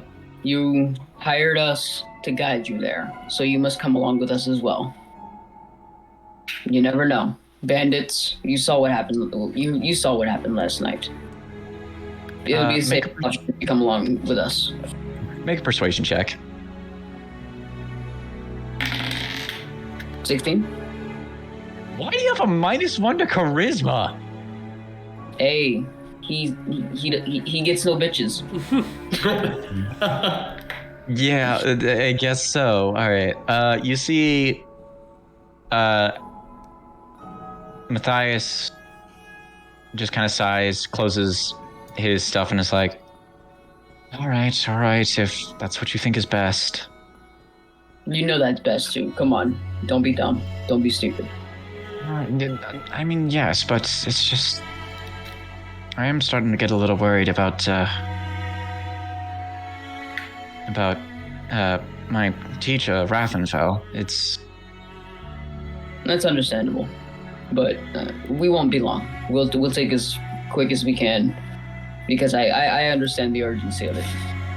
Well, I mean, it takes an entire day to pretty much traverse back to the rest, and it's going to take another 2 to get back here, back to the excavation site. I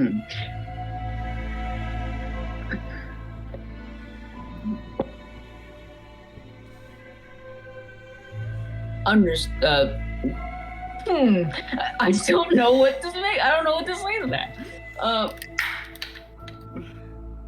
Well, he's gonna say, we'll do our best to make haste. All right. Well, by your lead, I suppose. All right, people, let's go ahead and start getting loaded up. All right. And then Lou, for the love of God, are you still there? Yeah. Lou. Lou, please. Lou is dead. Big Lou, where are you? Here, maybe if I spam him like you did me on the first day. Yeah, let's just all spam. Yeah. I mean, worst case scenario, we'll have to do a bit of backtracking, but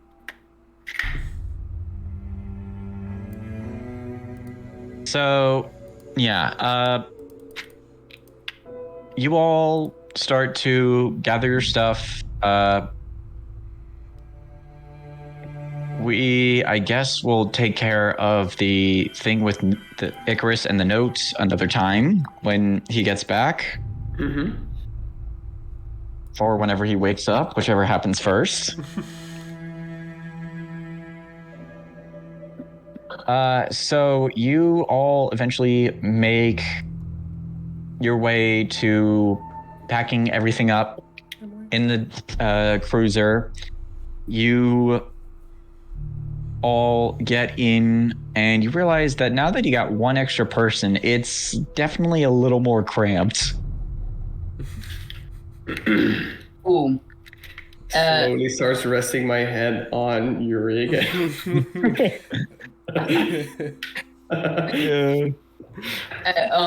About definitely before Jerome goes to, not Jerome, Taurus goes to sleep again. He is going to say, all right, so. I'm so sorry, I'm back. Hey, where the hell were you? My mom needed help with something quickly, and I just had to go. No worries, Okay. no worries. So, hold that thought, Angel. Back to these two troublemakers. Icarus, you just got a note passed to you by Terrace, and you open it up to read it. At this point, everyone is still packing up. Arakion's like occasionally talking to Matthias the Mage. What is Icarus's like reaction as he's reading the note? What does the note say? The note is in your DMs.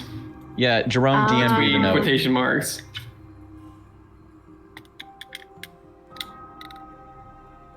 He just turns to Taurus and just went, I was pissing. Right. Roll a deception check. And then Taurus, I want you to roll insight. Oh shit. 19, motherfucker. Okay, shit. okay. Damn. I have to roll a nat 20 on this one. Oh no. Ah shit. Damn it. I Yeah. hit a 15. No, and I understand, pissing takes quite a while. I agree. Uh-huh. God. I mean, yeah, it does, but that's not the point. Can we stop talking about my genitals now? Oh. Yeah, sure. Mm-hmm. Okay, so that being said, what is Icarus going to do to continue like packing up before getting ready to head back to the rest? He just packs up his shit and is ready. He doesn't have that much stuff. He just stands there like, you guys have a lot of crap. Nah. I mean, the biggest thing you have is the scythe. Yeah, he's like, you all are not suited to this.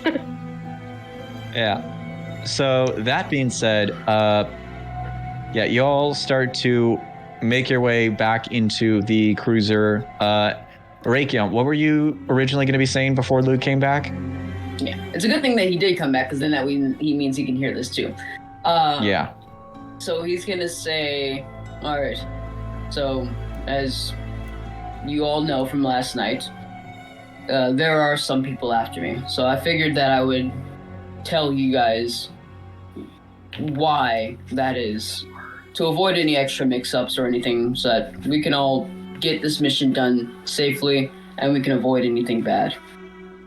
So I'll start off by my name. My name is Arakion Zandiri, and I was the head weapons specialist of the Lions of the Sand. One of the main raider clans that rule over this territory. And I'm not going to get into the specifics of why exactly I am not with them and why I'm out here, but they want me back. I've done something terrible, and they've been trying to get me back for the better part of a year and a half, maybe more. I don't even know anymore. But they have been putting bounties all over the Outlands. Who knows how far they've gotten? Hell, they might even have put up bounties in Tiras for all I know. But they're all trying to swarm me and get me back, which is why I was so cautious earlier in the tavern with trying to make sure that there are no interactions with any raider clans, not only because they are dangerous, but because I do not want to get discovered. Those people, they were my people.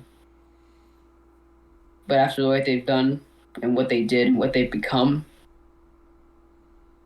they are nothing to me. Not anymore. And in the midst of that whole ordeal that happened that caused us to separate, I met Bigby. He's been my partner in crime this whole time. And we've looked out for each other.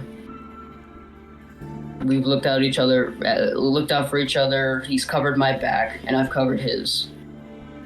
So, that's everything that you will need to know for now. You fed him, didn't you? And now he didn't leave you alone. You might say that, but no. He volunteered. He was trying to be helpful, but he almost got himself killed. Wow. I don't know what to say, boss. Is there anything major we have to look out for with this, or Oh yeah. any big shots that we need to make sure we don't run into? Mostly be on high alert. Who knows how many people have seen that bounty and have decided to take up the job. So we will most likely be swarmed almost, I would hope not every day, depending on how far these things have spread. But we will be swarmed, so I will need you all to be on the best guard as you possibly could. And as for you, Icarus... I'll be on high alert. I'll be on high alert. However, as you all know, I'm new to this place. I might need some help distinguishing what a raider clan even is. You'll know. Trust me, you'll know. There's no mistaking them. They're very organized, and they can be very ruthless. And as for you, Icarus, I apologize for the way I snapped at you. I was on edge because of everything that happened, and to discover that it was because of that flyer that I felt like I needed to explain myself. But yes, be on high alert so that we all can watch out for each other until we can get this mission back. And while we're in public, other than the place at Baron's Rest, you're fine calling me by my first name. But when we're out and about, refer only to me as Price Velger. Keep me under wraps, just to make sure. Will do. It's one of those, you scratch my back, I'll scratch yours. So, as long as you don't cross me, I'll keep this one up. Trust me, I have better things to do than cross any of you up. All I'm trying to look out for is me and my little buddy. And that's it. Makes sense. If we get the job done, the sooner I can go back to going on about the land, avoiding everything that needs to be avoided. I have no reason to distrust you. I want to ask, though, do you think that you're gonna... I mean, do you think that, like, the transgressions they took against you, do you think you're gonna go back for revenge or something? I have no need. But if they do anything that causes any uproar or any sort of malicious acts towards me or being, then I may have to pay them a visit. But hopefully that won't have to be while it's on your guys' watch. This is something that only pertains to me, and I honestly don't even want to get Bigby involved, but he's a stubborn little one. Why do you think I'm still around with you? Look, I'm gonna be honest. I know what it's like to be the reason, or one of the reasons, that a bunch of people are attacking you. I don't know what you did, but apparently as of yesterday, or 2 days ago, we're all a group. So, I know I joined like last night, but you can count on me. Speaking of which, actually, so you are staying with us? Yeah. I mean, I don't know where else I'd go. I'm sticking with you guys. You sure you want to join us on this perilous journey? It's going to involve raider clans, insane psychopaths, cults. The land itself is harsh, heat exhaustion, supply shortage. It's not going to be easy. Sounds like another day at work. She says that overly exaggerated. With a big goofy smile. All right, then. Well, we'll take you to the rest so you can get equipped up. We're not going to spend a lot of time there because we were already on shortage of time, and we need to get to Matthias's teacher fast. Who knows what could happen there? So we go there, you gear up, and we'll be headed out full speed ahead. If we need to sleep in the car, we can't. We'll have to. It's really weird to me that you guys have cars. You're the first world that I've been to that has something similar to mine.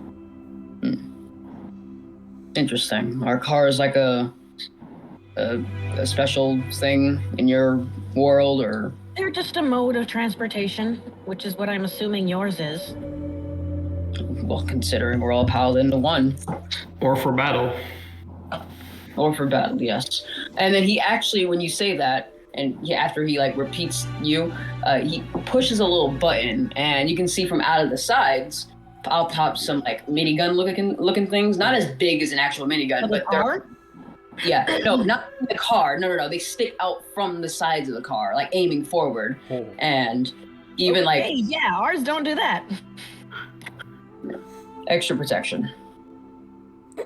And then he deploys them back into the car. They are seen more as this is Matthias talking. They are seen more as just for standard transportation in Tiris. I think the Outlands is one of the only places that actually use it for combative reasons, and then actually aside from that, I don't even think they actually have this for transportation in the continent of Elisari. Lucky us. And then don't even get me started with Dracaria.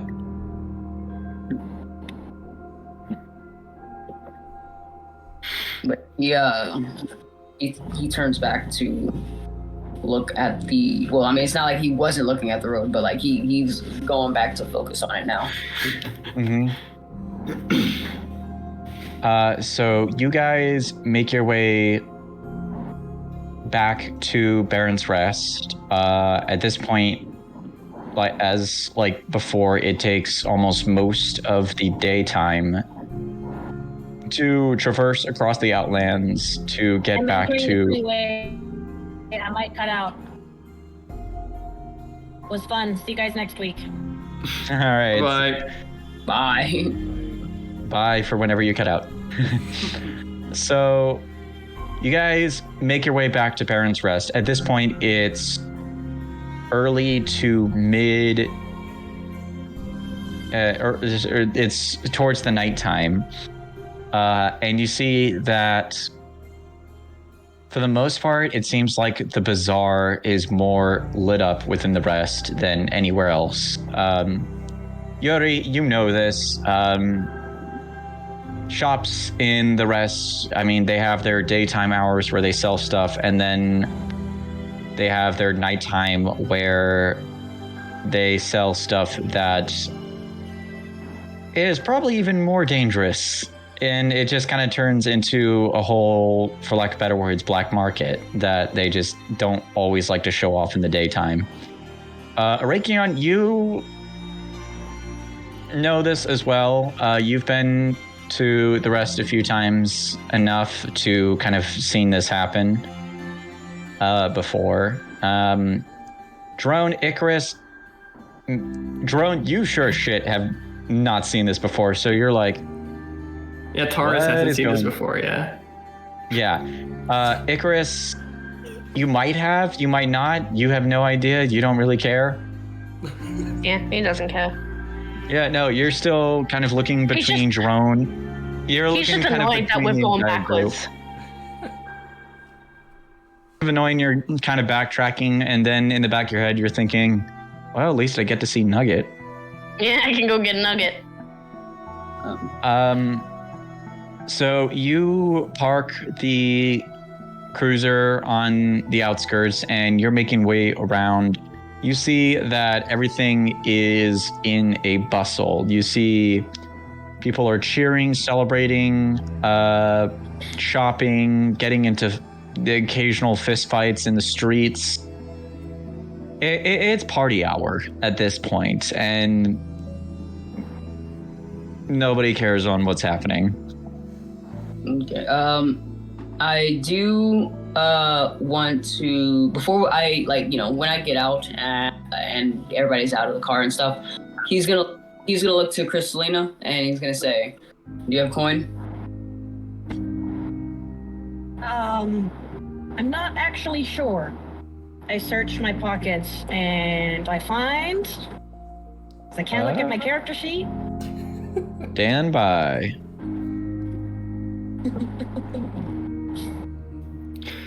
One thread of silk. No. I'm checking. And a button. A button and some light. Yeah, no. We'll say in this case, yeah, you are flat broke. A rubber Okay. ducky. Oh. Nope, I have nothing. All right then. We'll take you to the Sandy Drider and we'll inform Cassie on you and see if she has anything that she can give you for protection or anything that you need. Quick question, out of character. When Cristalina came here, did she come here with any weapons? A quarterstaff. A quarterstaff. That was about all as you could see. Okay. So, yeah. So he's gonna go over to, he's gonna bring her over to the Sandy Drider. If anybody wants to follow him, that's cool. But Nope. he's gonna bring her over to the Sandy Drider and go see Cassie to see if she can give us anything extra for supplies for another person and maybe give her something. Okay, Rakion and Bigby are heading to the Drider. Is anyone else not going that direction? Yes. Taurus, seeing the state of the Sandy Drider and also the state of the bazaar in itself, would rather not mingle in this type of situation again. Icarus is not. So he's dragging him with him. Okay. To get the Okay. So Wait. He looks at the bazaar that looks like a drug den, and then looks at the righteous paladin, and is like, yeah, no, he's coming with me. I'm not leaving him to get fucking corrupted. Let's go, buddy. Taurus heavily objects and will try to get away from your grasp. All right. I want Icarus. I want you to make a athletics check Taurus, I want you to make a athletics or acrobatics check, whichever is higher for you. Athletics plus 5. Oh, fuck this. Oh, nat 20 on the 25. Yeah. First good roll, hell yeah, and it happens to be a nat 20. First good roll of the session. Because remember, last week he ended up rolling pretty good too. Last week I had only double digits. Yeah, last week you were on fire. Yeah. So yeah, no, Icarus, you try and pull Taurus to kind of come follow you, and as soon as you like go to grab him, he just immediately gets out of your grip, like not even without hesitating or struggle. It just slips out as quick as you grabbed him. Icarus just looks at him like, really? Seriously? I look quite startled myself. He just looks at him Really like, dude. dreading the state of the bazaar and trying to get away as soon as possible. Dude, do you want to stay here where they can see you, or do you want to come with me to get the horse? I would rather go to the inn and take the quickest sleep as I can. Oh my god. You in your fucking sleep, man. I swear to God. Harris is like me, but in real life, where I just fucking conk out everywhere. I thought he was a paladin, not a warlock. Taurus has some sleeping issues, that's why he needs a lot of sleep. That's fair. Okay, so yeah, you make your way to you also make your way to the Drider, and Icarus, you make your way to Doc Mondari's to see if the horse is ready, yeah? Yep. All right. Let's cut to the tavern in people first. So, Yuri, where are you going? Going to the Sandy Dread as well. All right. So everyone except for Icarus is going to the Drider. Okay, perfect. So the the five of you, because Big B is also with you as well, make your way to the Sandy Drider Tavern, and you see that it is busier than it was the morning you were there. Wait. Hold on. Taurus does not go to the tavern. It's a tavern and inn. Yes, that makes sense, but Taurus does not go to the tavern for reasons. He will stay outside of the tavern. Okay, so you stay. He gets to the tavern, sees how busy it is, and it's like, nope. Yeah, so you stay in the outer door of the tavern. Yuri, Cristalina, Arakion, and Big B, you make your way inside, and it is busy. Everybody is friggin' slamming back drinks, playing card games, arm wrestling, games that somehow involve knives. And you see that there are a couple of other servers that are kind of walking around as well. And Callie is also one of them. Cristalina, for you, you see a woman like maybe a little bit older than you, maybe like a few years older than you, with she looks human, but she also has black scales across her body and has a set of horns on her head as well. She is, along with the rest of the servers as well, you see she's kind of like weaving her way around tables. Like you can tell she's been doing this for years, because she has got like huge freaking plates of things in her hands. She's moving around like crazy, not even tipping anything, setting drinks, food on the table, grabbing knives out of the table, looking to the patrons and being like, hey, what the fuck did I tell you about stabbing my table? That's coming out of your coin. Puts the in the of her shirt, sees you guys, and was like, oh shit, hold on a sec. Give me 1 sec, guys. Puts the rest of her stuff down, frisbees the larger plates into the kitchen, where you see the Goliath Daryl grab him, bring him back. Goes over to you guys and is like, shit, I thought you guys would still be gone for like another 2 days or so. Yeah, but as you can see, we've encountered another person. Yeah. You picking up another stray, Arakion? he gives a chuckle.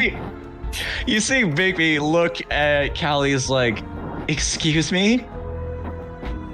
He gives a slight chuckle and he's like, no, not a stray. And he wasn't even a stray. But this is a new member, and we will skip the introductions or anything like that, but she is going to be a part of our group, and she is going to help us along this mission. And we came back to see if you could supply us with anything you can, like a few extra supplies for her and equipment if you can, because she's not really well equipped for this journey yet. She's not a Tyrian, is she? No. It just kind of turns to you, Cristalina's like, no offense, hun, but most people who come from Tiers are very ill-equipped. None taken. All right, well, If with you that can hear being... Yeah, we can hear you. She looks back to Arakion and is like, well, that being said, wait. Just kind of leans in and is like, is she from Zealous? I mean, I've heard rumors about people from Zealous kind of showing up every once in a while, but... You can say that. She's from way, way, way far from here. Oh, God, she's from out of continent? What, is she from Elisari or something? Yeah. Yeah. Yep. But here's the thing. Deception check. Whichever one of you has the higher modifier, and roll with advantage, because you're both in this. It's probably not. All right. I think it's you. What you got for me? How much you got? Wait, what do you got? A +0. Hey, you're better than me. My deception is a -1, so you go ahead and roll with advantage. All right.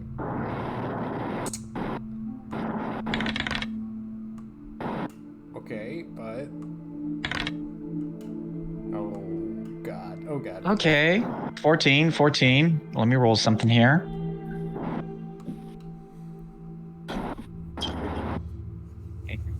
She kind of looks between the two of you, just kind of nods a little bit.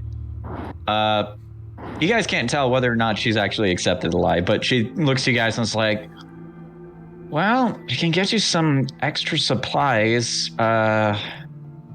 See, I don't know if you're gonna have enough space in your cruiser. I don't know.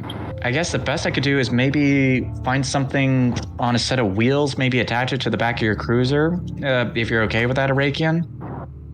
That should be fine. Can it be closed in just to prevent anything like bandits or whatever from stealing it in the night? Oh, yeah. No, you should... Nah, don't worry. I got you there. See, more supplies we can put in there as we find them, so... Okay. Yeah, no, I can, yeah, give me about 20 minutes or so. Just kind of turns to one of the patrons, like, what did I say about knives on my table? Sorry, give me one sec. Yeah, give me about 20 minutes. I'll have something hooked up to your cruiser. Okay. And he's gonna turn to Cristalina and gonna say, now she runs the tavern here. She got a fire in her belly. I will say, but she will hook you up. Stop trying to fuck her. You're not even there. You're not even there. But he says, so yeah, you don't have to worry about anything. She'll hook you up. And if need to, I'll cover it when I eventually get some coin.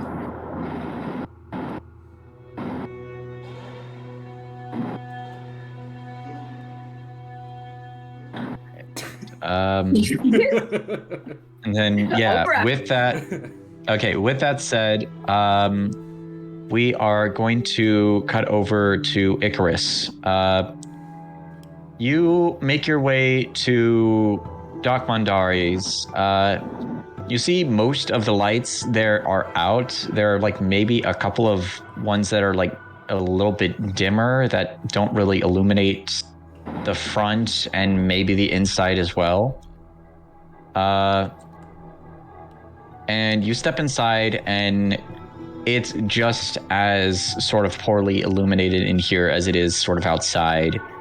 But as you open the door, you see the waste elf kind of pop his head open again. It's like, hey, if it ain't that Niflheim guy, the Niflheim guy that gave me the feathers. Anyway, what can I get you, Rangara? How is horse? Is he done? Oh, yes. Very close, very close. I just need to put on the last couple of casings and throw in a couple of grenades. Probably not too much longer. Also, I need to throw in a couple of these in. Just has a couple of the grenades in his hands. Like, main reason I have to put that casing back on is I've been kind of trying to figure out how to reload this without it looking very awkward. If you understand. Yeah. But is this come back in a few days, or can I wait? Well, actually, before we actually say that, Angara, why don't you come into the back and I'll show you what's been going on. You see, he makes his way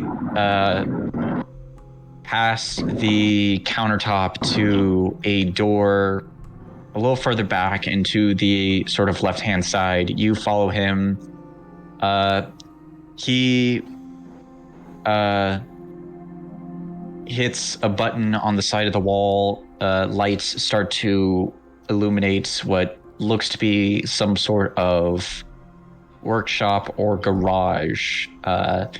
And set up in a makeshift stall is Nugget, with the entire back half of his casing completely off and the tail still kind of arranged in a launcher mechanism, launcher format. And you see that it looks like for the most, like almost all of it is completely integrated in. And he's like, now, like I said, I've been having a little bit of difficulty trying to figure out how to reload these into your horse here because, well,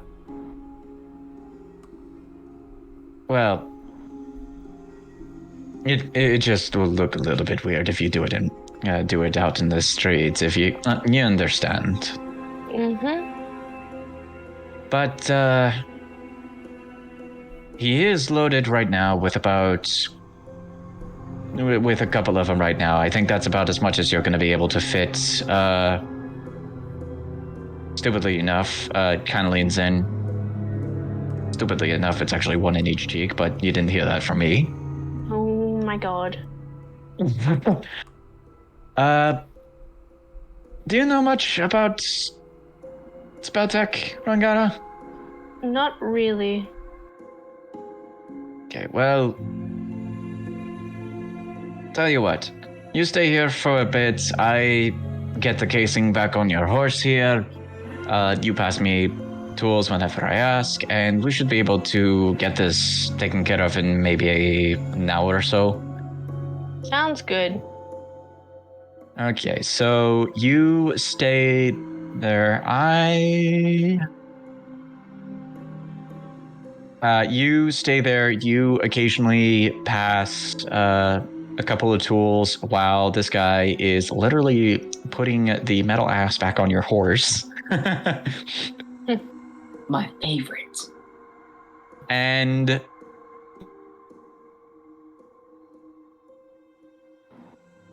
after about an hour, you have your horse with a bum grenade launcher.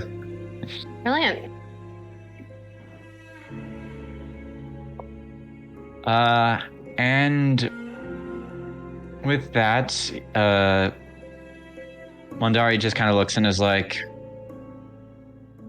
not gonna lie, that was actually a lot more fun than I initially thought.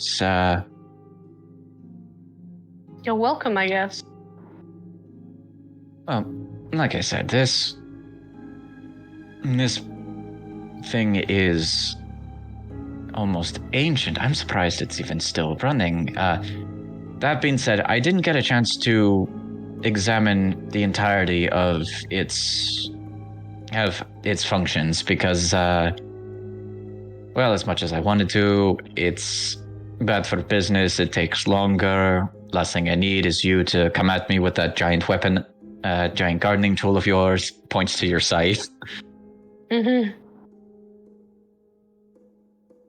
I will say, Rangara, very interesting choice of weapon, if I might add. Yeah. I think I've maybe seen one other people in the Outlands with that sort of a weapon. Oh, have you? Well, if there is anyone else that actually has that sort of connection, I do business with a bunch of people. Sometimes they work with the Raider clans, but some of the ones that are a little further out from the rest don't come as often, if you understand. Mm-hmm. Trust me, I am not associated with any Raider clans.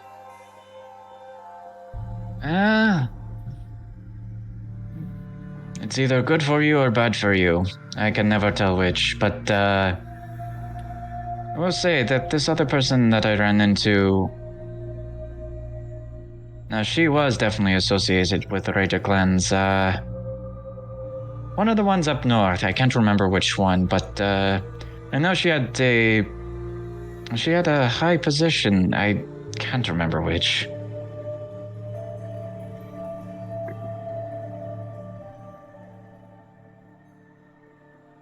Sounds You can actually interesting.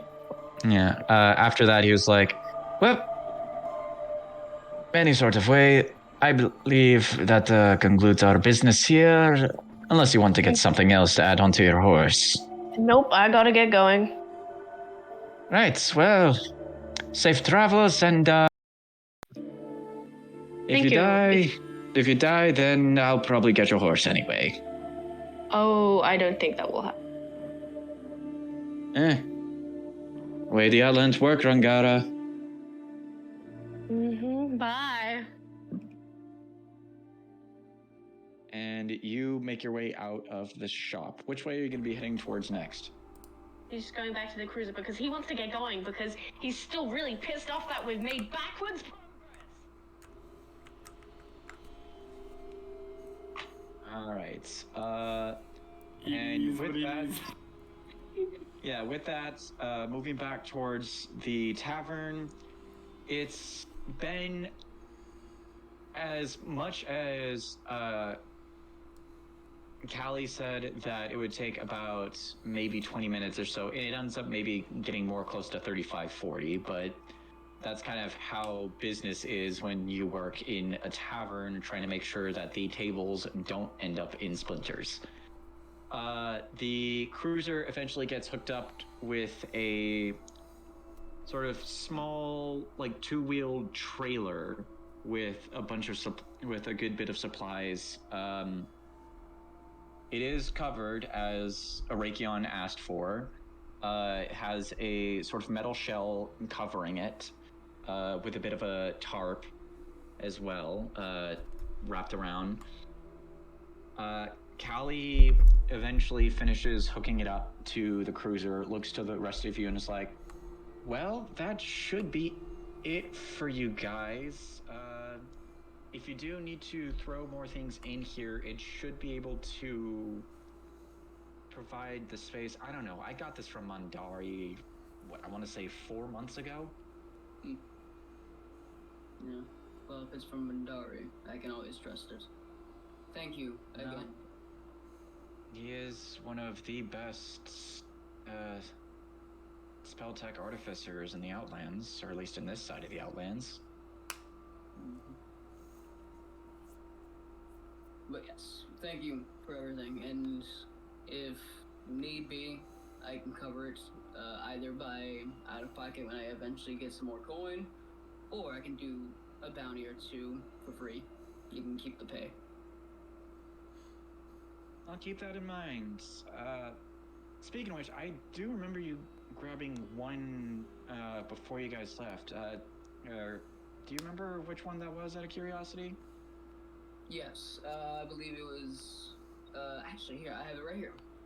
He's gonna go into his bag and pull out the paper and hand it towards her. It was we had to find a caravan or something. Yeah, it was the caravan one. She takes a look at it and is like, "Oh, the caravan job. Yeah, okay.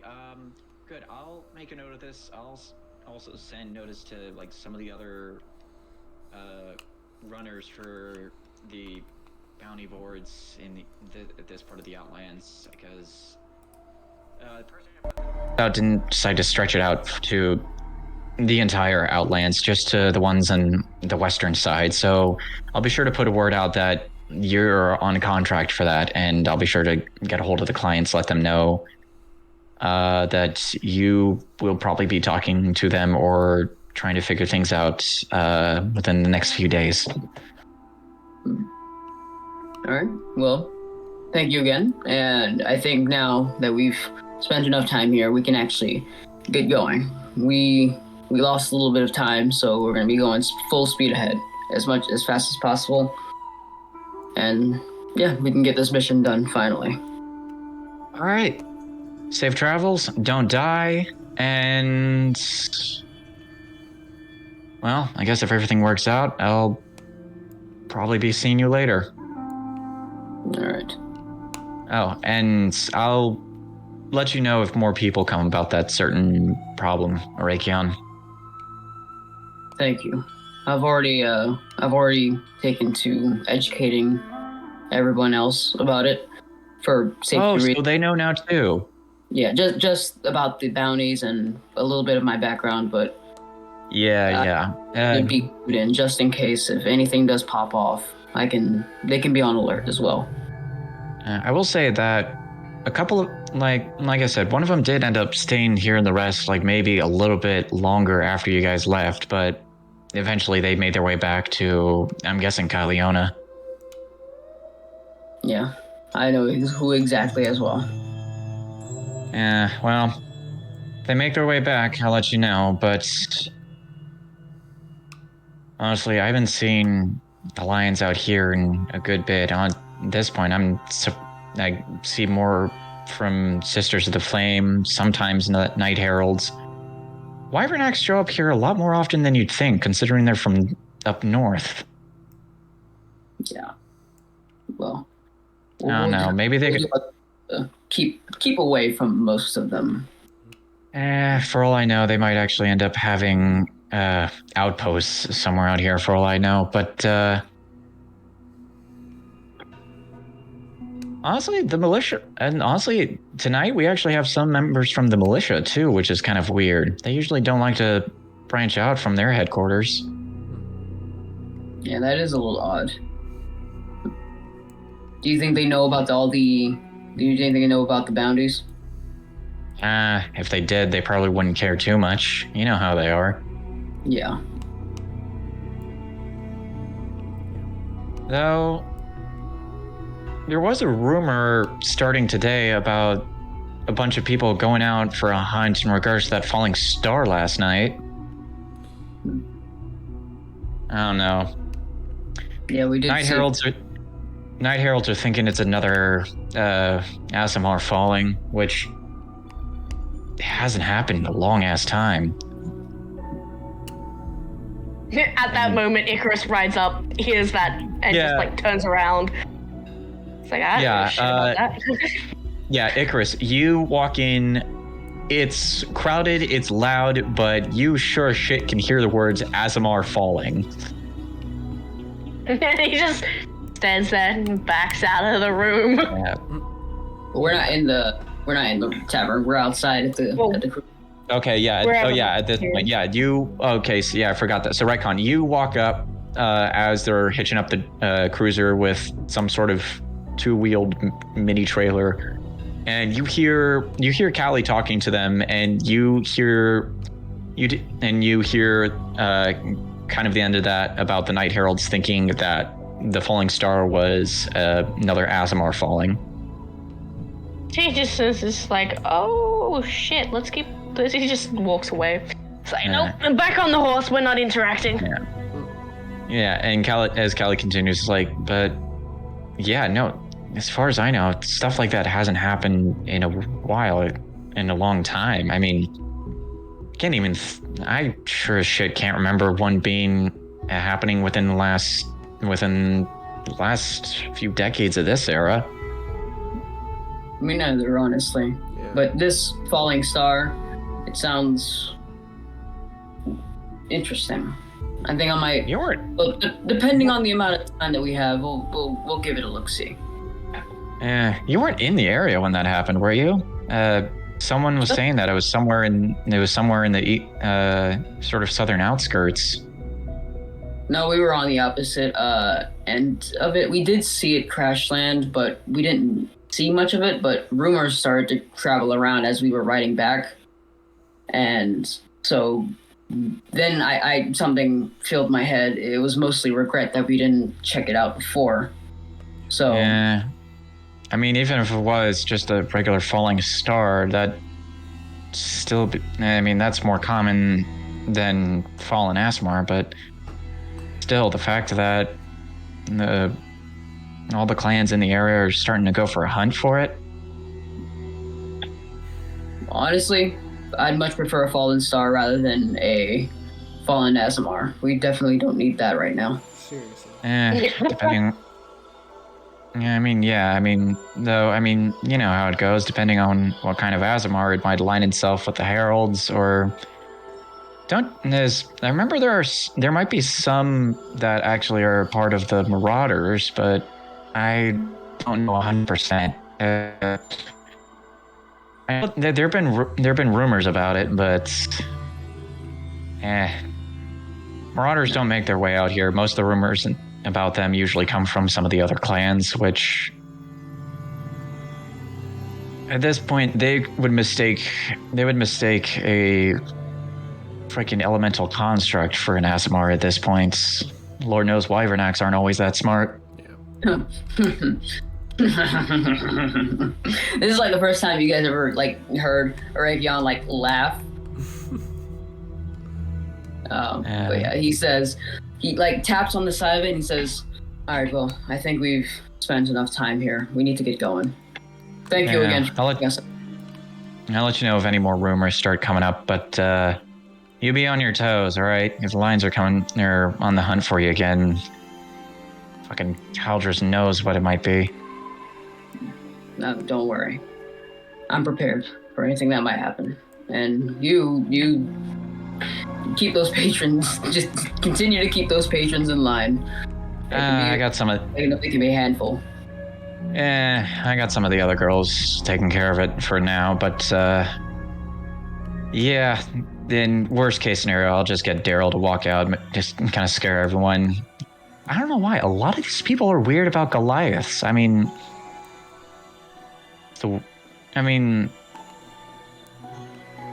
know. Goliaths aren't that uncommon. I don't know. Maybe it's just a height thing or a muscle thing. But then again, you'd still say they'd be more terrified about me than fucking Daryl. Yeah. We gotta do that now. All right. Well.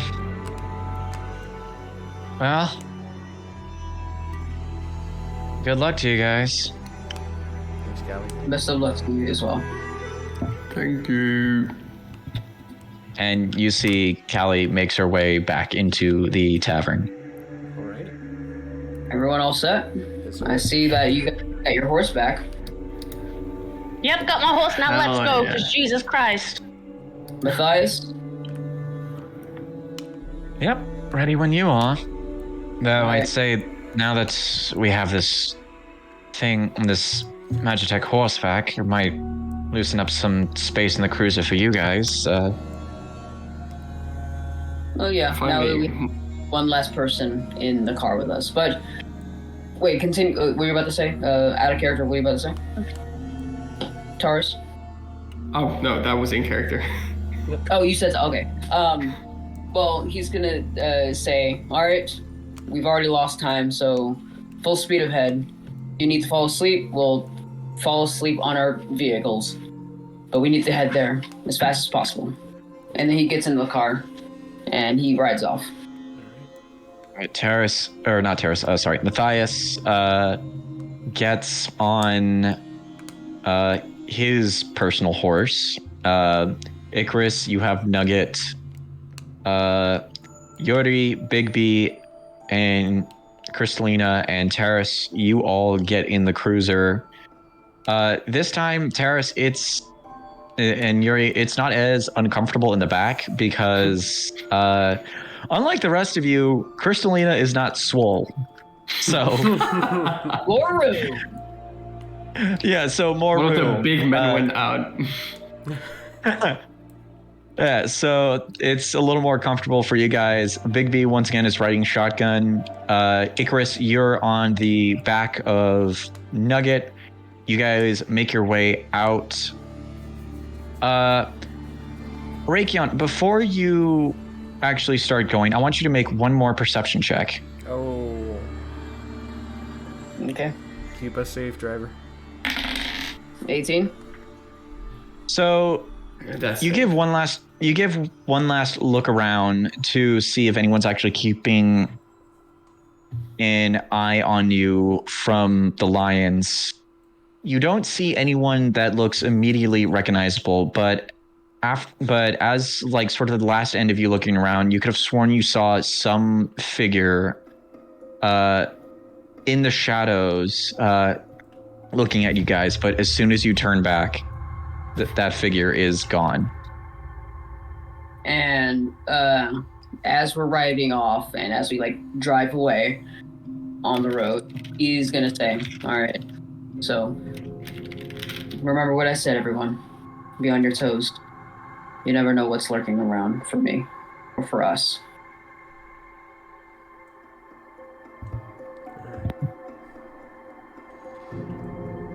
And with that, we are going to end the session today. All right. This one was a little bit longer than the last two, but that's mainly because I had the time for it. That being said, thank you all for listening or watching, and thank you, wonderful players, for being a part of this campaign. Yeah. We are still going to be going as scheduled for next week. Hopefully we get the entire party. And apparently there's also, we have an additional side podcast now. We do. We have our really cool podcast just went up on Spotify and YouTube. It's Guys. Angel came up with the name and not me. And Blame that on me. just check out. Hey, at the very least we get to nickname it to GG. Yeah. True. GG. Jeez. So check out our. So Carlo, out of curiosity, when is the next episode of GG? The next episode of GG is being recorded, hopefully, depending on if people's schedules line up, this coming Saturday, February 3rd at 7 p.m. Eastern Standard Time, and then will be followingly uploaded onto Spotify within the hour, and onto YouTube as well, so Saturday, February 3rd at 8 p.m. Eastern. All right, and I will say though, this podcast is a little different from our D&D thing in the way that it's mostly going to be us unfiltered rather than like, you know, it's definitely Very unfiltered. Very, I'm yeah. very sorry. If you want to know more about us, then yeah, you can listen to it, but just know that don't go there. It's like going to a comedy club to get offended. Don't go there if you're not. Yeah. So that being said, It's a backwards talk. So that being said, you guys have that to look forward to. You can also find the first episode of GG over on Spotify and or YouTube. One of us will probably put the link in that in the YouTube video for this session. Until then, stay alive, and we will see you guys next time. Bye-bye. Stay alive, guys. Definitely. Heard 'em.